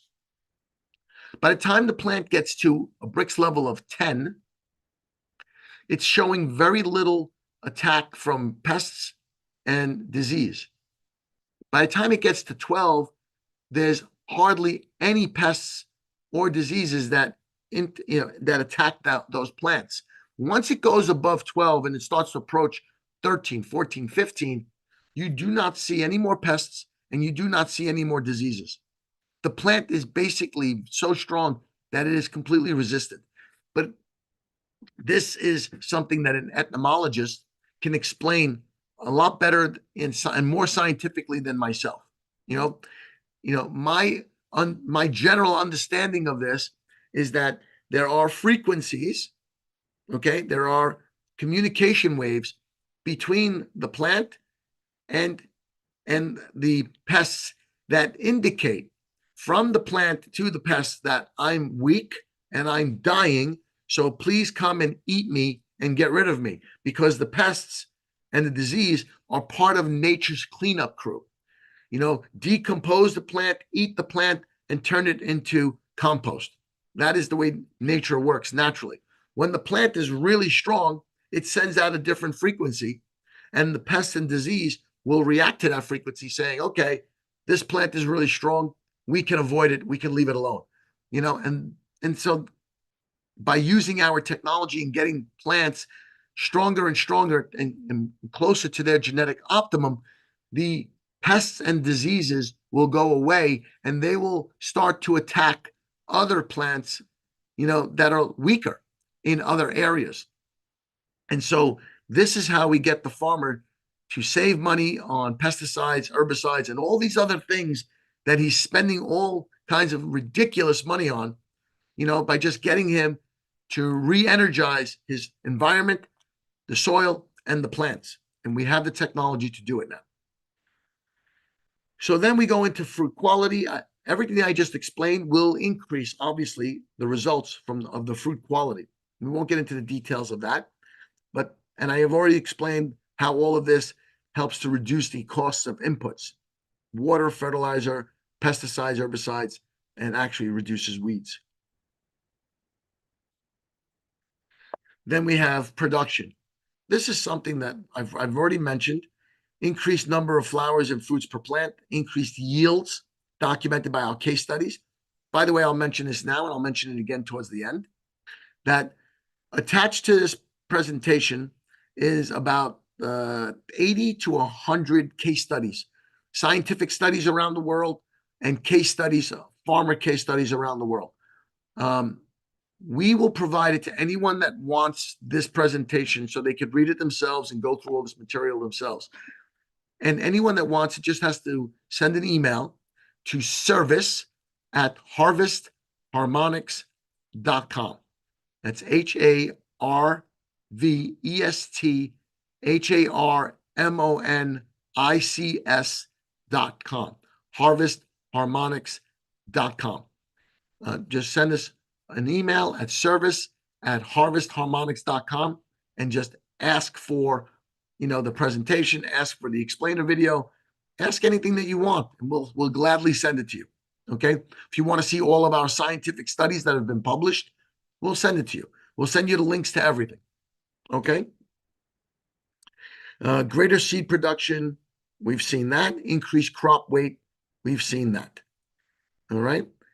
Then we get into the sustainability benefits. Before I continue, I just want to check the chat here and see if there's, the information was posted, how you can get the data from us. Great. All right. Environmental improvements. So the reason why we developed this technology is for this very reason, to bring the health back to the environment, bring the health back to the soil, because by doing that, we're going to clean up the water naturally, and we're going to bring health back to, you guessed it, mankind. Okay. This technology was developed by a medical specialist, was not developed by a specialist in agriculture. It was developed by a medical researcher. His name is Mr. Fulvio Balmelli. He was nominated last year for the Nobel Peace Prize. He was also nominated to receive the Researcher of the 2024 Researcher of the Year award, and he won that award. And he did not win the Nobel Peace Prize award. It was actually awarded to scientists out of Japan who developed a system to naturally, or a safe system for decommissioning all of the nuclear warheads on planet Earth, which is phenomenal. That's a phenomenal technology, and we need that because we don't need nuclear warheads on this planet. We can survive really well without having a nuclear war. So he figured out how to get this technology to every country so they can decommission all of their nuclear warheads and not even consider a nuclear war. So that's who won the Nobel Peace Prize, and we're very proud of him. We actually wrote to him to congratulate him.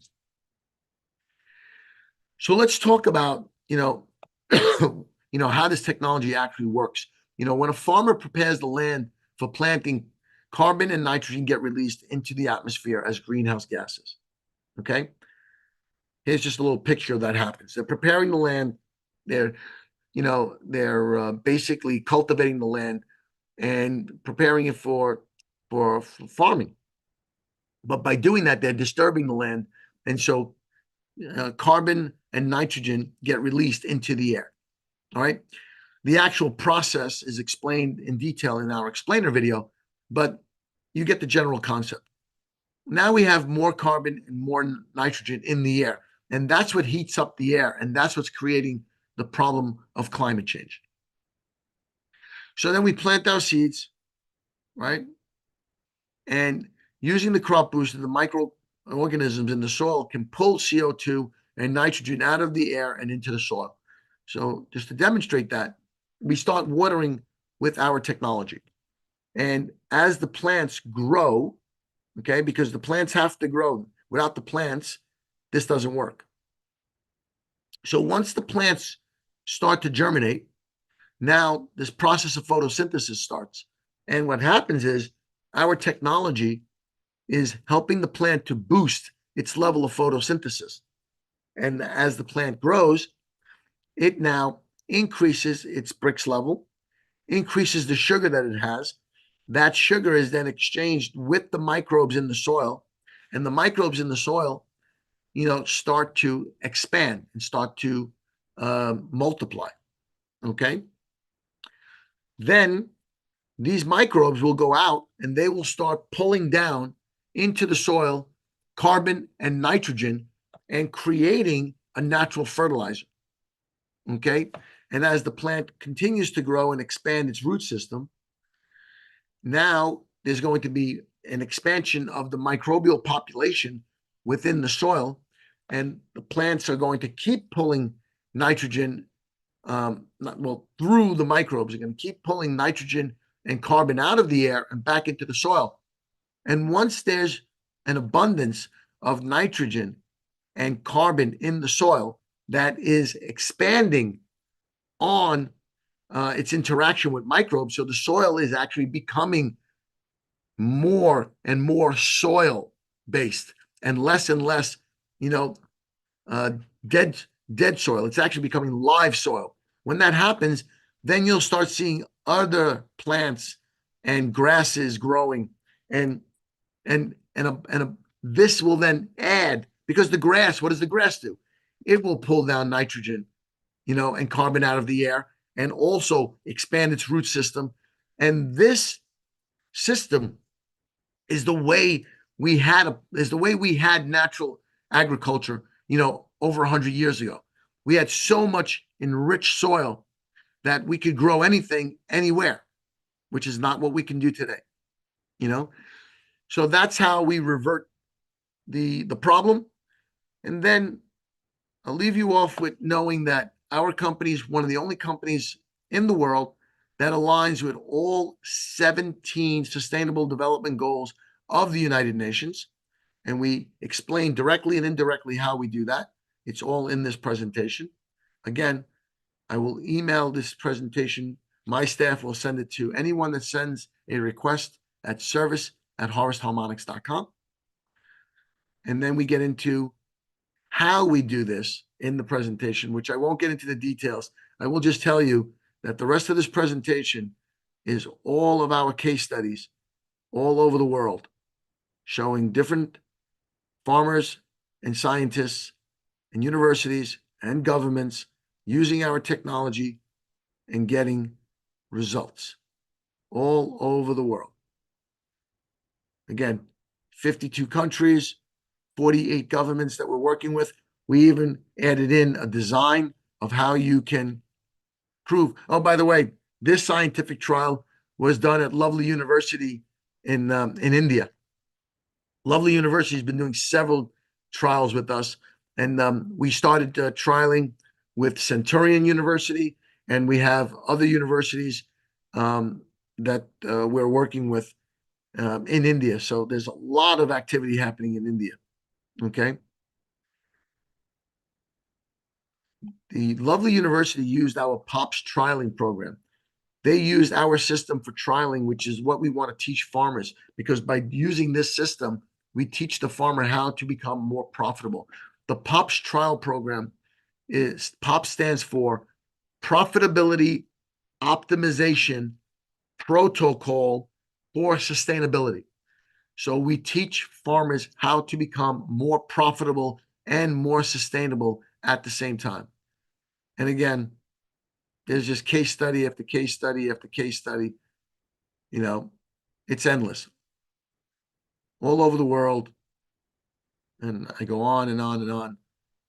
And you just learn about, all the details. So I'm going to stop sharing at this point, and I would like to answer questions.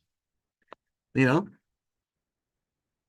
anyone have questions for me? Because it really is important that we interact and that I answer all your questions.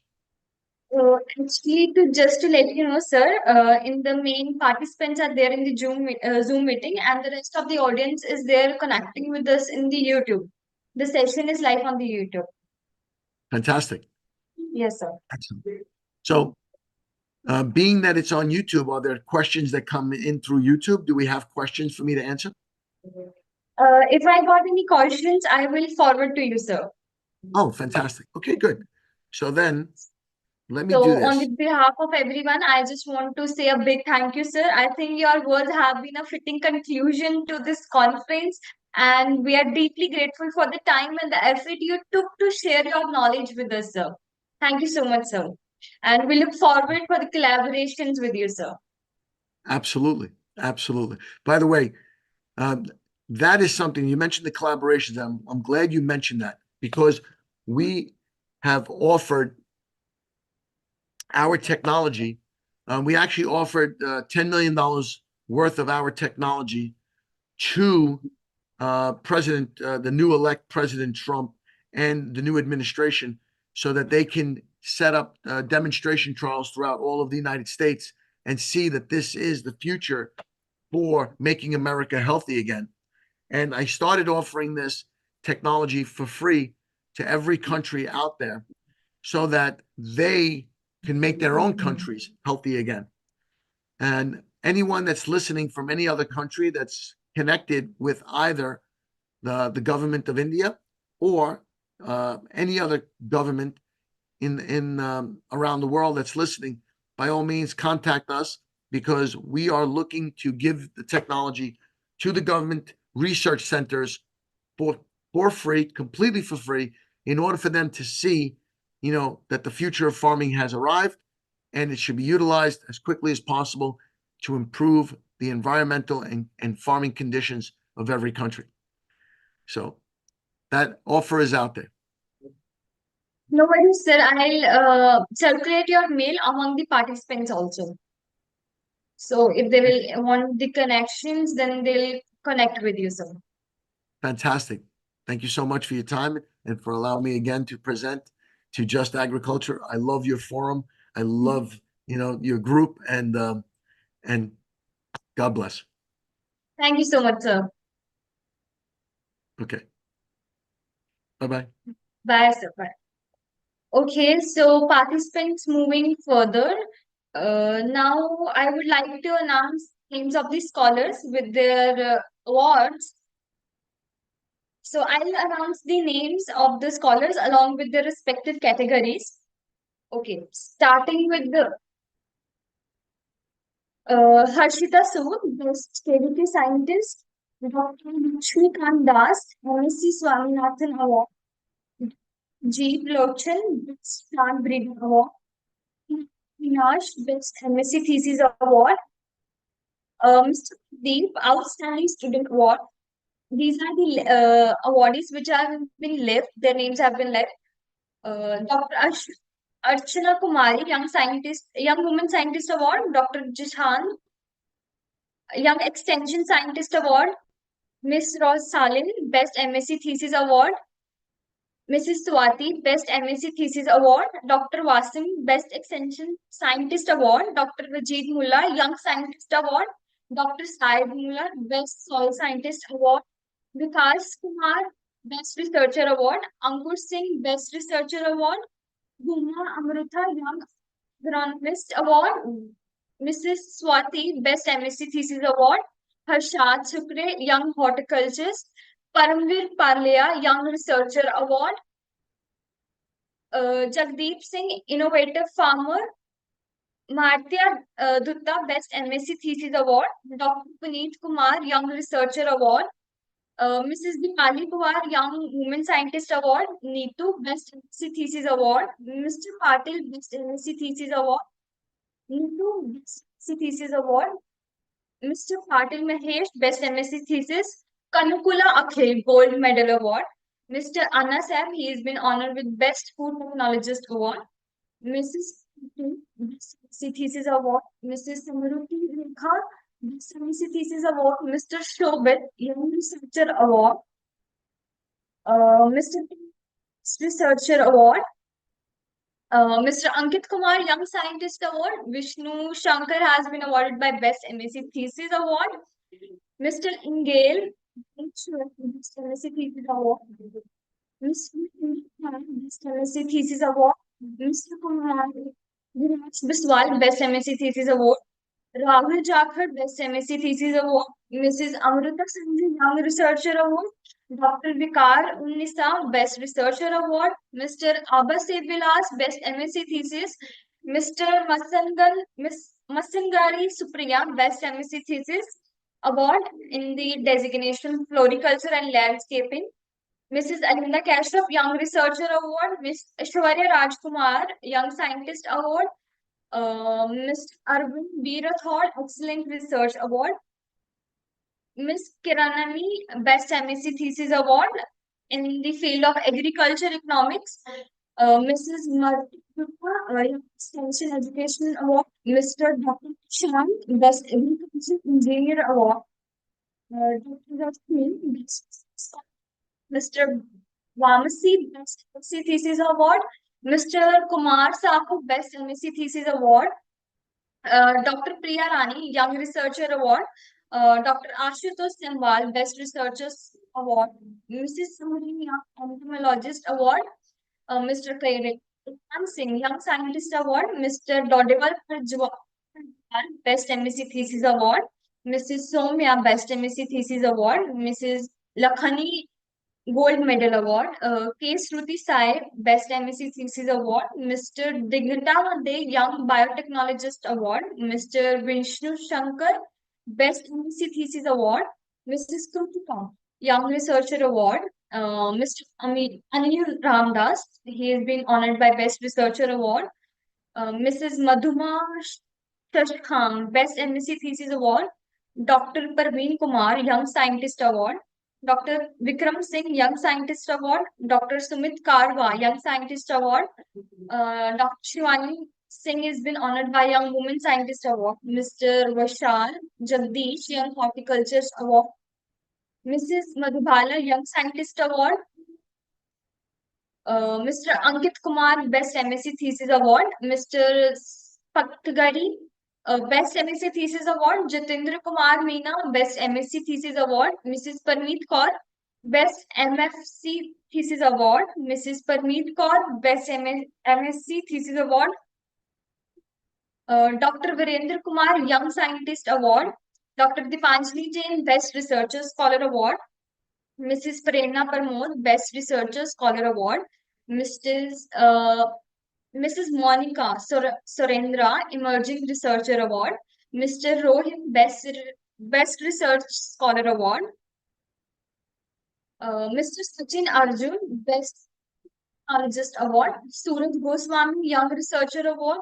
Mr. Sachin Arjun, Mr. Sachin Arjun, Best Food Technologist Award. Mr. Yogesh, Best MSc Thesis Award. Mr. Pritam, Young Researcher Award. Mr. Dinesh, Gold, Gold Medal Award. Mrs. Neha, Miss Neha Sudan, Best Research Scholar Award. Miss Ankita Santosh, Young Scientist Award. Miss Kritika Sharma, Best MSc Thesis Award. German Gully, Best PhD Thesis. Mr. Desai, Best MSc Thesis Award. Ranjana Bailey, Best Researcher Award. Nola Khangarang Dholing, Outstanding Student Award. Miss Deba Smriti, Young Fellow Award. Miss Vishwarava, Best MSc Thesis Award. Mr. Varanasi Shiva Kumar, Best MSc Thesis Award. Mr. Jamit Singh, Best Researcher Award. Miss Samreen, Young Scientist Award. Mr. Saif Ali Khan, Young Researcher Award. Dr. Vishnu Mishra, Young Biotechnologist Award. Dr. Aplesh Kumar, Young Scientist Award. Dr. Hanumanlal, Lifetime Achievement Award. Professor Pawan Kumar, Best PhD Thesis Award. Dr. Vijay Kumar Desai, Excellence in Research Award. Mr. Chirupati, Lifetime Achievement Award. Anil Kumar Singh, Young Professional. Ashok Ghar, Best Horticulture Award. Bhumi Devi, Scientist Award. Uh, Singh, Young Scientist Award. Dr. Jishan Ahmed, Emerging Scientist Award. Dr. Vipin Kumar, PhD Thesis Award. Sanjay Kumar, Young Researcher Award. Dr. Abhishek Kumar, Young Biotechnologist Award. Dr. Neha Kumari, Young Biotechnologist Award. Dr. Pooja Ben, Best PhD Thesis Award. Dr. Avinash Kumar, Outstanding Best PhD Thesis Award. Vipul Bhai, Best PhD Thesis Award. Dr. Dinesh Kumar, Best Researcher Scholar Award. Viraj Vinay Tendulkar, Young Researcher Award. Dr. Prem Rajan, Best PhD Thesis Award. Mr. Saurabh Chakrabarti, Gold Medal Award. Mrs. M. Vasnath, Best Thesis Award. Miss Kajal, Dean Victorine Award. Rinku Kumar, Best Research Scholar. Mandeep Singh, Best Research Scholar. One second. Mr. Adarsh Sharma, Best MSc Thesis Award. So these are all the awardees with the categories of the awards they have been winner. So I congratulate all the awardees for the day for their remarkable achievements, and we are truly inspired by your achievements, your hard work, and your dedication. And thank you for being the part of this conference. So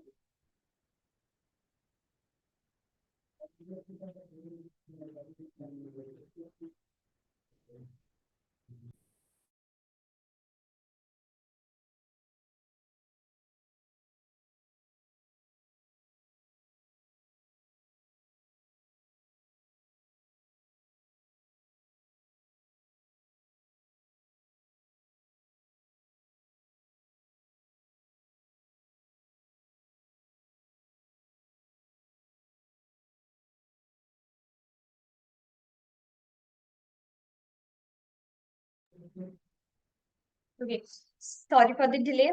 So I feel honored and privileged to be here at the RTAAAS conference. First, my gratitude, heartfelt gratitude to each and every one of you for participation, enthusiasm, and support in making this event a remarkable success. And special thanks to our guests who have joined us and make it more memorable. This conference has offered a unique opportunity to come together, not just to discuss the latest trends in agriculture, but also to explore innovative solutions that can help shape a sustainable and resilient future for global food systems. Through the discussions, workshops, technologies, sustainable farming techniques, and the ways in which agriculture is increasingly intervening with the environmental scene, data analytics, and biotechnology. So the recent topics that we have explored today being the precision farming, the use of AI machine learning to predict crop yields, and the climate change we have learned, These amendments are not only about improving the crop yields and farming efficiency, but also about ensuring that we are meeting the needs of a growing global population while minimizing our ecological footprint. So I would like to express my gratitude to the distinguished speakers who have gracefully shared their experience with us. Your knowledge inspires all, and your insight provided us with a deep understanding of how we can boundaries of what is possible in agriculture. And a special thank you to the organizers, sponsors, and the volunteers who work tirelessly behind the scenes to ensure the smooth running of this event. Without your dedication, I think this conference would not have been possible. And most importantly, I want to thank all of you, the researchers, educators, policymakers, students who have participated in this event. Your commitment to advancing the field of agriculture and your passion for creating positive change are what truly make this conference meaningful. So, as we conclude this enriching experience, let us carry forward the knowledge, connections, and enthusiasm we have made here. It is my hope that each of you will return of your respective fields with renewed energy and a deeper understanding of how we can contribute to make more sustainable, future productive, and equitable agricultural system. So, once again, thank you all for being part of the task for today's session. I look forward seeing you tomorrow for more such amazing impact each of you will be continue to make there. So thank you all of you, and I wish all the continued success in your future endeavors. Thank you so much.